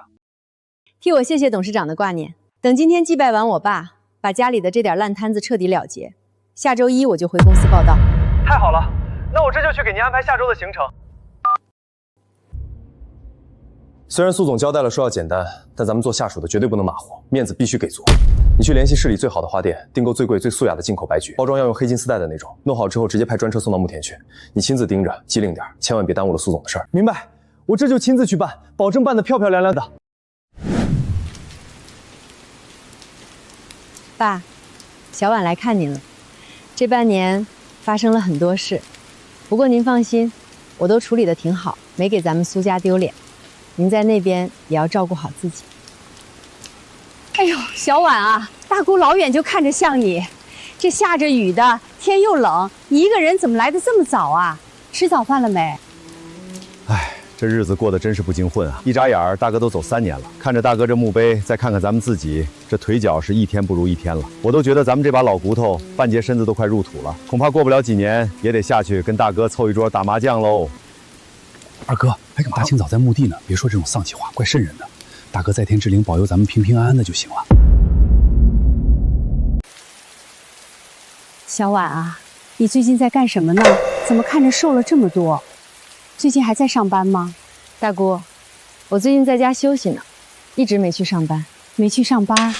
辞职了？我记得你干得挺好的。想休息一段时间。小婉啊，不是二叔说你，你这个年纪怎么能随便辞职？现在经济多不景气，像你这样的无业游民，以后说不准连饭都吃不上。女孩子家还是要安分一点，不能太浮躁。别以为之前当了个什么主管就觉得自己了不起，现在失业了吧？哎呀，你们少说两句，这也不是小婉自己能决定的啊。小婉啊，你两个叔叔说话直，你别往心里去。你最近有在找工作吗？没呢，打算过完这个月再说。你大哥建国现在生意做得很不错，厂子盘活了，赚了不少钱。你要是实在找不到工作，也可以去他公司帮帮忙。哟，我们那小庙可容不下苏总这尊大佛。哟，这不是咱们家以前日理万机的苏总吗？怎么今儿个这么清闲，一个人在雨里站着？我前2天听人说，你那总经理的职位现在换人做了。哎呀，这大公司也真是的，说不用人就不用了，一点情面都不讲。不过小婉啊，大嫂早就教过你，女人太强势，太不把家里人当回事儿，迟早是要吃亏的。你看看，报应这不就来了？哎呀，二姐，你看看我这包，虽然不是什么限量版，但是我自己工作挣来的。当初我求你给我一个实习机会，你看都不看我，严树庙公私分明，风水轮流转，你现在也清闲下来了。早知今日，你当初多帮衬帮衬家里，现在也不至于落得个孤家寡人的下场吧？敏敏，话不能这么说。你二姐以前站得高，心气自然也高，哪看得上咱们这些穷亲戚？不过啊，这女孩子家没了正经职业，在外面飘着，总归是不太体面的。离了苏家这个根，你在外面能算什么呀？小婉，不是大嫂说你，今天好歹是爸的名旦，你怎么就送这种路边随处可见的野菊？你平时对自己抠搜就算了，对亲生父亲也这么敷衍？野菊花也是。现在你手头紧，没了收入，能省则省。爸在九泉之下，知道你现在混得这么糟，也会体谅你这份难处的。这么大一束花，可要不少钱吧？建国，你有心了。嗨，毕竟是爸的名旦，不选个好点的花，怎么配得上咱爸的身份规格？建国啊，最近正和几个大老板商量着，准备给爸把这墓地重新修缮一下，少说也得花个10来万吧。这做儿女的，孝心可不是靠嘴皮子说说的，得看真金白银。真是有心了啊！老苏在地下有知，也会高兴的。是啊，说到底尽孝这种事儿，到底还是得看实力的。没钱拿什么尽孝？小婉，以前爸生病的时候，你一直拿自己对爸大方说我不孝顺的事儿来挤兑我。现在我事业有成，要给爸修最好的坟。事实证明，只有我这个长子才能真正给苏家撑起门面。你总没有理由再指责我了吧？是吗？你总觉得我这个做大哥的出钱少，不够孝顺。那时候哥就跟你说过了，是时间忙抽不开，你总是不信，非要闹得家里鸡犬不宁。你看，现在哥的生意做大了，厂子每天流水几十万，对爸尽孝的时间也有。我就是想让爸在九泉之下也看看，苏家有我这个长子在，倒不了。至于你以前那些小打小闹，就别拿出来丢人现眼了。嗨，都是些陈芝麻烂谷子的事儿了，一家人不说这种话，有孝心就好。虽然这孝心已经迟了很多年。你这脾气还是这么倔，死鸭子嘴硬。当初你要是肯借钱给哥，听哥的安排，哥现在动动手指也能在厂里给你安插个清闲的职位。现在倒好，你连个落脚的单位都没有，一家人打断骨头连着筋，你非要跟家里作对，真是何必呢？自讨苦吃。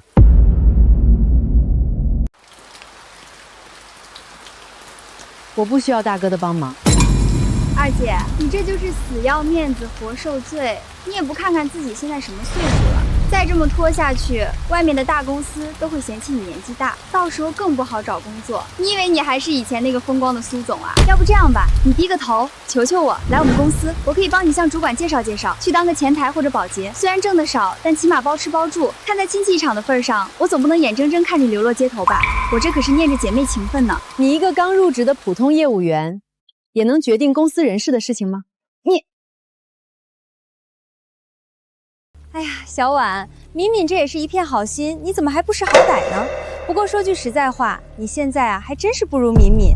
敏敏年轻又漂亮，工作还体面，每个月都有旱涝保树的工资。我要是混到你这份上，连个落脚地儿都没有，我焦虑的整宿都睡不着觉。这女人呐，得认命。你们开心就好，我先走了。哎呀，小婉别走啊！今天好不容易大家聚在一起，这雨下得又大，咱们坐下来吃个饭再走。就是，一家人哪有隔夜仇？吃顿饭，让你哥开导开导你。你现在没工作，正需要家里人指条明路。走吧，走吧，小婉。别跟个长不大的孩子似的使性子，家里人还能害你不成？行啊，既然长辈们都开口了，那今晚就一块吃个饭。长嫂如母，我也不能真看你饿肚子。建国今天可是特意买了大几千块钱的贵重食材，说是要好好孝敬几位长辈的。小婉，你也跟着去沾沾光。平时你一个人，怕是连肉都舍不得吃吧？好啊，咱们也别在雨里淋着了，走吧，去我家。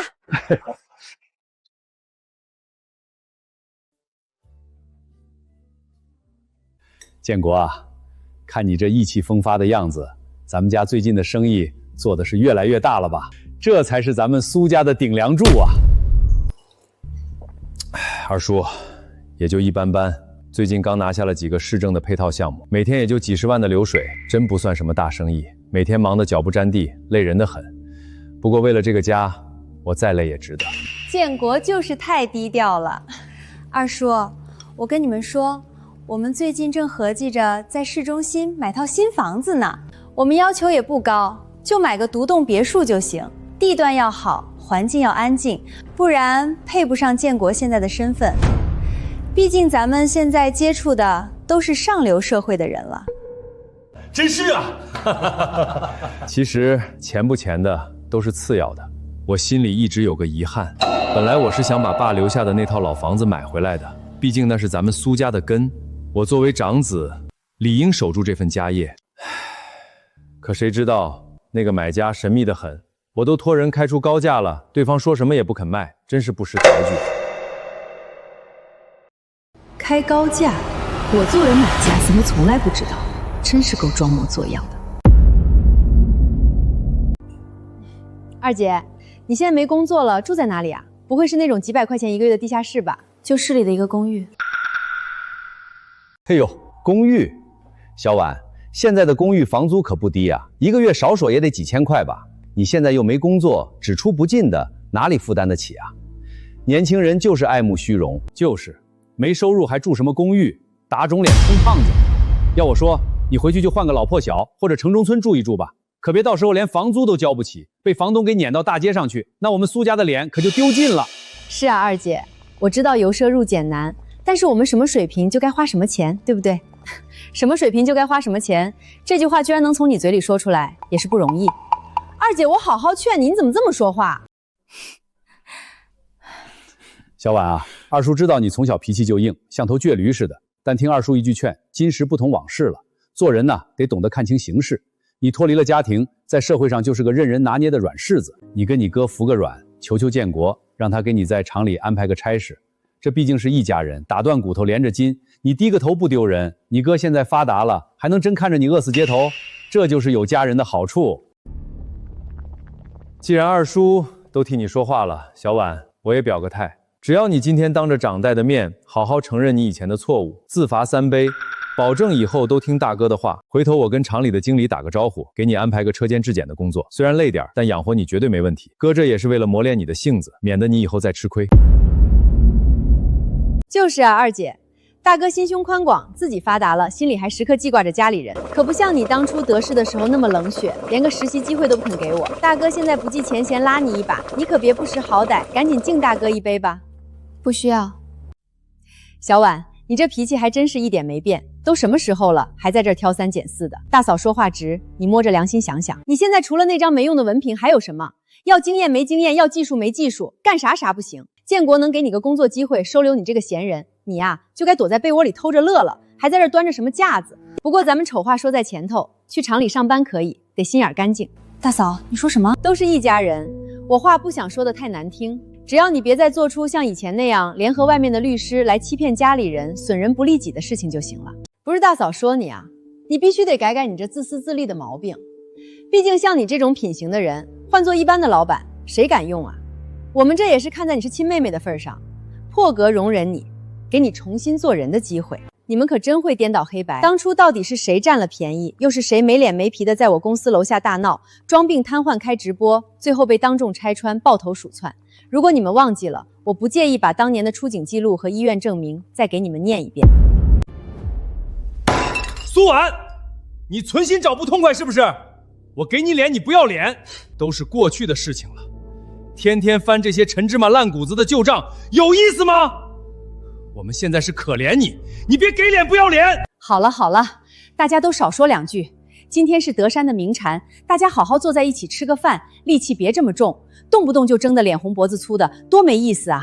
你们瞧瞧，德山的遗像还在那儿放着呢，他在天上看着你们呢。你们这样吵，让他老人家在地下怎么安心？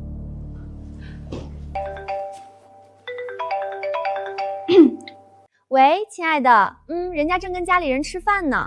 啊，真的呀？你真的帮我订了那个最新款的奢侈品包包啊？哎呀，你对我太好了吧，爱你哦。那我回去再找你，拜拜。咪咪啊，这电话里的人是谁啊？听着跟你关系挺亲密的，是不是交男朋友了？找个好归宿，可比在外面瞎逞强强多了。大姑，其实是我新交的男朋友啦，他这人就是大手大脚的，平时什么都紧着我，非要给我买这些名贵的包和首饰。我都劝过他好几回了，说咱们踏踏实实过日子就行，别乱花钱，他就是不听，非说不能委屈了我。哎，敏敏这话在理，是个会过日子的。这女孩子家呀，书读的再多，工作再拼，最后不还是得嫁人？到了谈婚论嫁的年纪，能遇到个知冷知热又舍得给你花钱的男人，那就赶紧定下来，这也是正事。女人这辈子干得好不如嫁得好嘛。哎，小婉，你看你妹妹这都有着落了，你这当姐姐的怎么一点动静都没有？你现在有对象没有啊？平时也别总闷在公寓里，多出去走动走动，相亲啊。没有。小婉，不是二叔仗着长辈的身份爱唠叨你，你看看你现在的处境，原来那份好工作也没了，总不能连个成家的对象也没有吧？这女人啊，青春满打满算就那么几年，一过30，那身价可是蹭蹭往下掉。小婉啊，你再这么挑三拣四的拖下去，可就真成了嫁不出去的大龄剩女了。到时候可就不是你在这儿挑条件好的，而是人家男方挑你嫌弃你了。你总不想以后老了连个端茶倒水的人都没有吧？二叔，这事儿就不劳您费心了。如果我没记错的话，您家大姐今年30有2了吧？比我还大上3岁呢。现在不也依旧单身在家待着吗？您有这闲工夫替我发愁，不如先回去管好您自己家的事情，赶紧给我大姐找个不嫌弃她的好人家。你这孩子怎么跟长辈说话呢？我好心好意劝你，你倒说些不好听的。原来二叔也觉得一直说教催人结婚是不好听的，那为什么能这么理所当然的跟我说这些呢？哎呀，二叔，您快消消气，别跟他一般见识。小婉现在没了工作，天天在家闲着发慌，心里正烦着呢，说话冲没个其中也是难免的。不过说到介绍对象，大嫂这儿还真有个极合适的人选，一直想给你牵个线。这人呢，我亲眼见过，看面相就特别老实本分，也是咱们本地的，知根知底。年纪嘛，比小婉大个5岁，正好知道疼人。人家家里是做建材生意的，条件很不错呢。条件这么好，那为什么到现在还没有结婚？嗨，人家离过婚，前妻嫌他太顾家就跑了，现在还带着2个娃。但人家男方也表态了，只要女方听话懂事，能把家里照顾好，家里条件绝对不是问题。大嫂是真心觉得他跟现在的你很配，人家不嫌弃你没工作，你过去直接当现成的妈，连生孩子的苦都省了。你年纪也不小了，说句实在话，这已经是你这个失业女青人的最好出路了。过了这村可就没这店了。不是翠花，你这介绍的也不是很行啊，30多岁离婚还带2个孩子，过去给人当后妈多难熬啊。小婉好歹也是名牌大学毕业的，跟人家哪里大姑，这有什么不能的？男的就是要年纪比女的大才好啊。男人跟咱们女人不一样，男人可是越老越吃香，年纪大点，社会经验丰富，手里有积蓄，知道怎么疼老婆。小婉啊，大嫂说句掏心窝子的话，你考虑的怎么样？你要是愿意，我现在就把他微信推给你，你们明天就见见，大嫂还能害你不成？大嫂，既然你觉得这个条件这么好，家里又这么有钱，连生孩子的苦都能省了，那不如你现在去跟大哥把婚离了，自己改嫁过去，怎么样？肥水不流外人田吗？你胡说八道些什么呢？你这孩子怎么说话的？好赖话听不懂是不是？我可是你大嫂，我为了你的终身大事操碎了心，你居然拿这种话来恶心我！我说的哪里不对？条件这么优势的男人，我可从来没见过你这么夸过大哥。既然这么好，当然得让给大嫂你啊。苏婉，你太放肆了！你大嫂好心好意帮你张罗婚事，看你可怜想给你找个依靠，你不领情就算了，居然还敢咒我们离婚！你这些年书都读到狗肚子里去了，还有没有点长幼尊卑的规矩？小婉，你现在真是越来越不像话了，说话没大没小，连长嫂如母的道理都不懂了。你哥你嫂子哪点对不起你？费心费力的替你谋划，你居然心思这么恶毒，把好心当成驴肝肺。苏婉，你还真以为自己现在是什么香饽饽呢？以前你手里有权有势，大家顾着亲戚情分捧着你，你傲气点也就罢了。现在你看看你自己，要工作没工作，要地位没地位，不过是个吃老本的无业游民。你这个条件要是放到相亲场上，人家男方家里挑剔着呢，看都不一定看得上你。我好心好意拉下面子去求人家给你个机会，你倒好，狗咬吕洞宾，居然这么过分。行，你清高，我看你以后老了病了，谁管你？哎呀，好了好了，翠花、建国，你们快坐下，大家都是一家人，出发点都是好的，有话好好说嘛。小婉要是不愿意相亲，觉得不合适，咱们以后不提这事儿就是了。大过年的，都消消气儿，别伤了和气。苏总，请问您大概什么时候结束？董事长听说您今天回公司，高兴得不得了，特意派了专车来接您，现在就可以来。二姐，你真别跟大哥大嫂顶嘴了，一家人闹成这样多难看啊！大哥大嫂这几天为了你的事儿，急得连觉都睡不好，到处托人拉关系，哪怕刚才说话急了点、重了点，那不也是替你这下辈子着急吗？你现在连个工作都没有，总不能真打算孤独终老吧？大家都是为了你好，你哪怕不领情，也别总像个刺猬一样扎人，行不行？为了我好，把我随便塞给一个离异带俩娃、缺个免费保姆的老男人，这就是你们所谓的为我好？你们想攀高枝，想拿我做顺水情谊，强加在我的身上干什么？如果你们当初真的有这份好心，当年爸瘫痪在床，我一个人辞掉工作，没日没夜在医院里端屎端尿，熬得头发大把掉的时候，你们这群好心人在哪儿？怎么一个两个都忙得连个电话都不打，连看一眼都嫌病房里有味儿？够了，苏婉，你还有完没完了？你不就是照顾了爸3年吗？这事儿你是打算刻在脑门上念叨一辈子，让我们全家都给你磕头谢恩是吧？回回坐在一起吃饭，只要一说你2句，你就只会拿着烂芝麻打谷子的旧账出来翻。你除了这件破事儿，还有什么拿得出手的成就？有意思吗你？就是啊，爸都去世3年了，早就入土为安了。你天天把端屎端尿挂在嘴边，多倒人胃口啊！再说了，你是爸的女儿，照顾他难道不是你应该做的吗？怎么搞得好像全家就你一个人受了天大的委屈似的？听着真挺没意思的。做人格局要打开一点。哼，敏敏这话算是说到点子上了。苏婉，你这辈子也就靠着那几年当个免费护工，对咱们苏家做出了这么一丁点微不足道的贡献而已，有什么好天天挂在嘴边邀功的？你看看我现在，我随手一挥，花10几万给爸修最气派的坟，今天又花大几千请长辈们吃饭，这才是实打实的尽孝，这才是给苏家撑面子。你呢？你现在连个正经工作都没有，你有什么资格在这儿对我指手画脚？俗话说得好，风水轮流转，30年河东，30年河西。以前你端着个架子，现在还不是原形毕露？建国现在每天流水几10万，他才是咱们苏家最有出息、最能撑起门面的顶梁柱，比你这个只知道翻旧账的无业游民强100倍。你呀，就认命吧。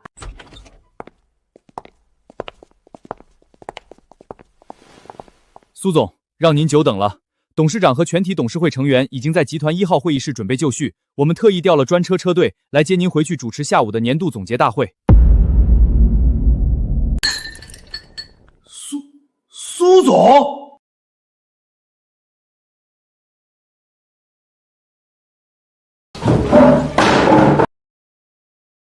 苏总，董事长和董事会全体成员已经在集团1号会议室准备就绪，各大媒体的记者也已经到了，大家都在等您回去主持下午的年度总结大会。回去，小婉，你不是被公司辞退没工作了吗？苏婉，你少在这装神弄鬼！你不是被公司开除失业大半年了吗？这又是唱的哪一出？哦，我知道了，你是不是觉得今天丢了面子，特地花钱去影视厂找了几个群演，跑这儿来穿上西装充面子装大老板的？一天200块钱雇来的吧？这可真没必要啊！自家亲戚面前你装什么大尾巴狼啊？大嫂，你的想象力不去当编剧真是屈才了。我可从来没有亲口说过一句我失业了，从头到尾不都是你们自己在那里自说自话，一厢情愿的脑补吗？这位女士，请注意你的言辞。我们苏总半年前只是因为连年主导重大项目，身体过度疲惫，向董事会申请了为期半年的带薪休假而已。今天休假正式结束，董事长特派我们来请苏总回公司主持大局。造谣我们集团高管，我们法务部可是会负绿卡而死的。你藏的可真够深啊！不过就算你在外头混得再厉害再有钱，那又怎么样？你对这个家对咱们苏家根本没做过一丁点实打实的贡献。你有钱宁肯捂在自己口袋里发霉，也不肯拿出来帮衬亲哥。你就是个冷血动物，是个自私自利的小人。对，说到对苏家的贡献，我的贡献当然没有大哥你大了。毕竟你可是为了填补你自己那个破厂子的窟窿，连爸生前最看重、拼死都要留下的苏家老宅都毫不犹豫给卖了的人呢。这败家的贡献，我确实比不上。你少在这儿站着说话不腰疼。当时厂里资金链断了，高利贷天天上门堵截，那是情势迫人。再说了，老宅卖都卖了，你现在装什么大孝女？你那么有能耐，你怎么没拿钱把老宅买回去啊？你在这说风凉话给谁听呢？苏先生，其实半年前你们急着抛售老宅，那个以高于市场价10%连夜全款下买下你们老屋的神秘买家，不是别人，正是我们苏总。什么？是苏婉买的？还有苏敏小姐，你以为你一个在网上直播大闹写字楼被全网抵制，连个小公司的前台工作都找不到的应届生，为什么能突然接到华盛实业分公司的入职通知，还能享受包吃包住的优厚待遇？华盛实业的老总是我们苏总的朋友，苏总暗中动用了他个人的商业关系，特批给你的实习名额。二姐，是你帮的我，那你为什么一直都不告诉我？你要是早点告诉我这工作是你托关系找的，我一定不会生你的气，我也不会跟着他们一起闹你啊。你不是不会生我的气，你只是不敢生华盛业苏总的气。今天如果我还是那个被你们踩在脚底下的失业女青年，你依旧会高高在上的嘲笑我，因为在你们心里，无论我帮不帮你们都从来没有把我当做过自己人。不是的，二姐，咱们是亲姐妹啊，我怎么可能不把你当自己人？从小到大，在这个家里，我永远都是那个被忽视、被牺牲的透明人。大哥当年结婚要买房，家里砸锅卖铁，连爸的养老本都拿出来了，凑了整整20万。苏敏上大学嫌宿舍条件不好，要出去租房子，要买名牌，家里二话不说直接拿走10万。而我呢，我的学费、生活费是我自己一天打3份工，发着高烧在餐厅端盘子，一分一分攒出来的。可哪怕是这样，我有一句怨怼吗？我没有。爸生病瘫痪，你们一个个躲得比谁都远，是我辞了工作，病床前尽孝3年，我靠自立自强，拼死拼活才有了今天。可是你们呢？我真是不懂，为什么我不管做什么都能被你们挑出刺来？我出钱出力，你们嫌我给的不够多；我按规矩办事，你们骂我冷血无情。是不是在这个家里，我不把骨血熬干了喂给你们，我就是苏家的罪人？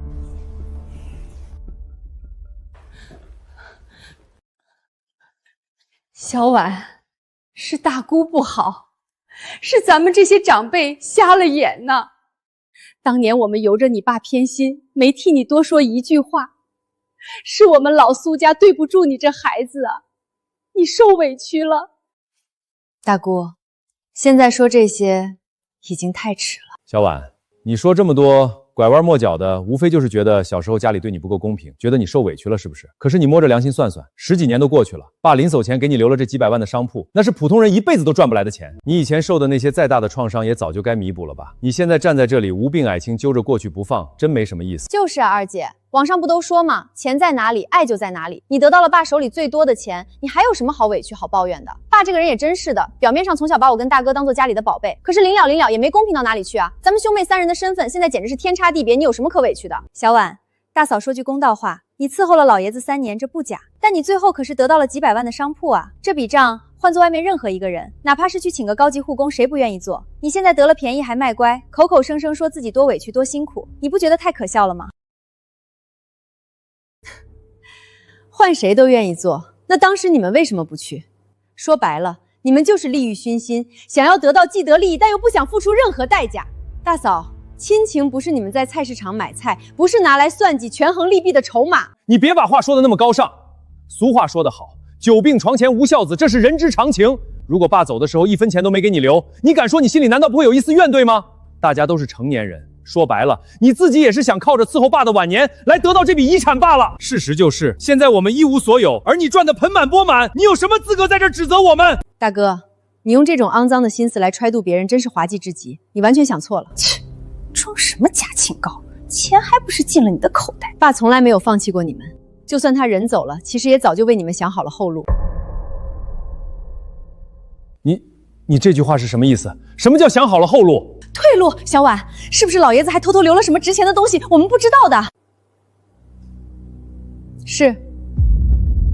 到底是什么啊？二姐，你快说啊！爸到底还给我们留了什么啊？就是你们都知道的，老宅地窖里的那3坛泡菜。苏婉，你耍我们很有意思是吗？谁不知道那3坛破泡菜？那玩意儿就算腌出花来又能怎么样？能卖几百万吗？你不想给钱就直说，拿几坛子咸菜来恶心谁呢？你们不是一直疑惑为什么我这几年能突然拥有这么多财富吗？其实，那2间商铺的租金只是次要的，我最关键的启动资金就是那3坛泡菜。建国，这到底怎么回事啊？那泡菜坛子里到底有什么蹊跷？我怎么知道？那不就是老头子平时最爱吃的破咸菜吗？因为那泡菜坛里装的根本不是泡菜，而是爸生前一点点攒下来留给你们的金条。金条？你说的是真的假的？你少拿这种话来诓我们！老头子哪来那么多钱买金条？我现在还有骗你们的必要吗？陈律师就在这里，这是爸的遗愿，也是经过公证的。按照爸生前的遗愿，如果你们良心未泯，愿意回来送他老人家入土为安，尽最后一份为人子女的孝心，那3坛泡菜里的金条，陈律师就会当面交给你们。爸说了，如果大哥不来，只有小妹来，那金条就全部归敏敏所有。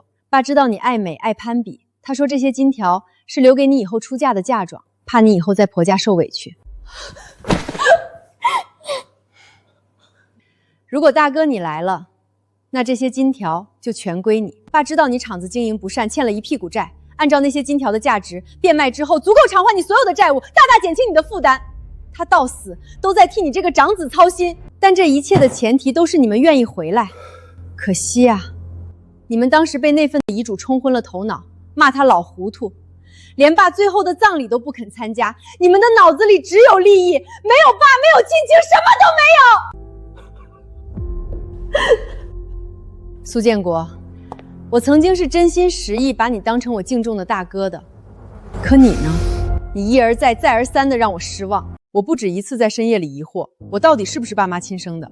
为什么同样是苏家的骨肉，你能对苏敏那么偏爱，有求必应，而对我却能冷漠到置之不理？难道在智洛这个家里，真的就只有会哭的孩子才有糖吃吗？什么事都自己扛，你也没开口求过我啊！原来不开口求你，就是我活该被忽视的理由。其实我原本可以拥有一个很和谐、很幸福的原生家庭的，我原本可以有一个替我遮风挡雨的可靠大哥，有一个会拉着我撒娇、互相扶持的小妹，可惜被你们亲手毁了。从今往后再也没有。我们走。是，苏总。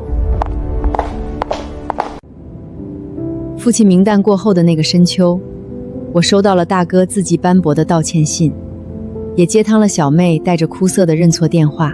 我没有撕毁那封信，也没有说没关系，我只是将它们轻轻折叠，连同那个曾经苦苦渴求被爱的苏婉一起留在了昨日的泥泞里。我看着窗外的云海，忽然觉得释然，那些沉甸甸的羁绊就留在故土吧，我该去看看属于我的远方了。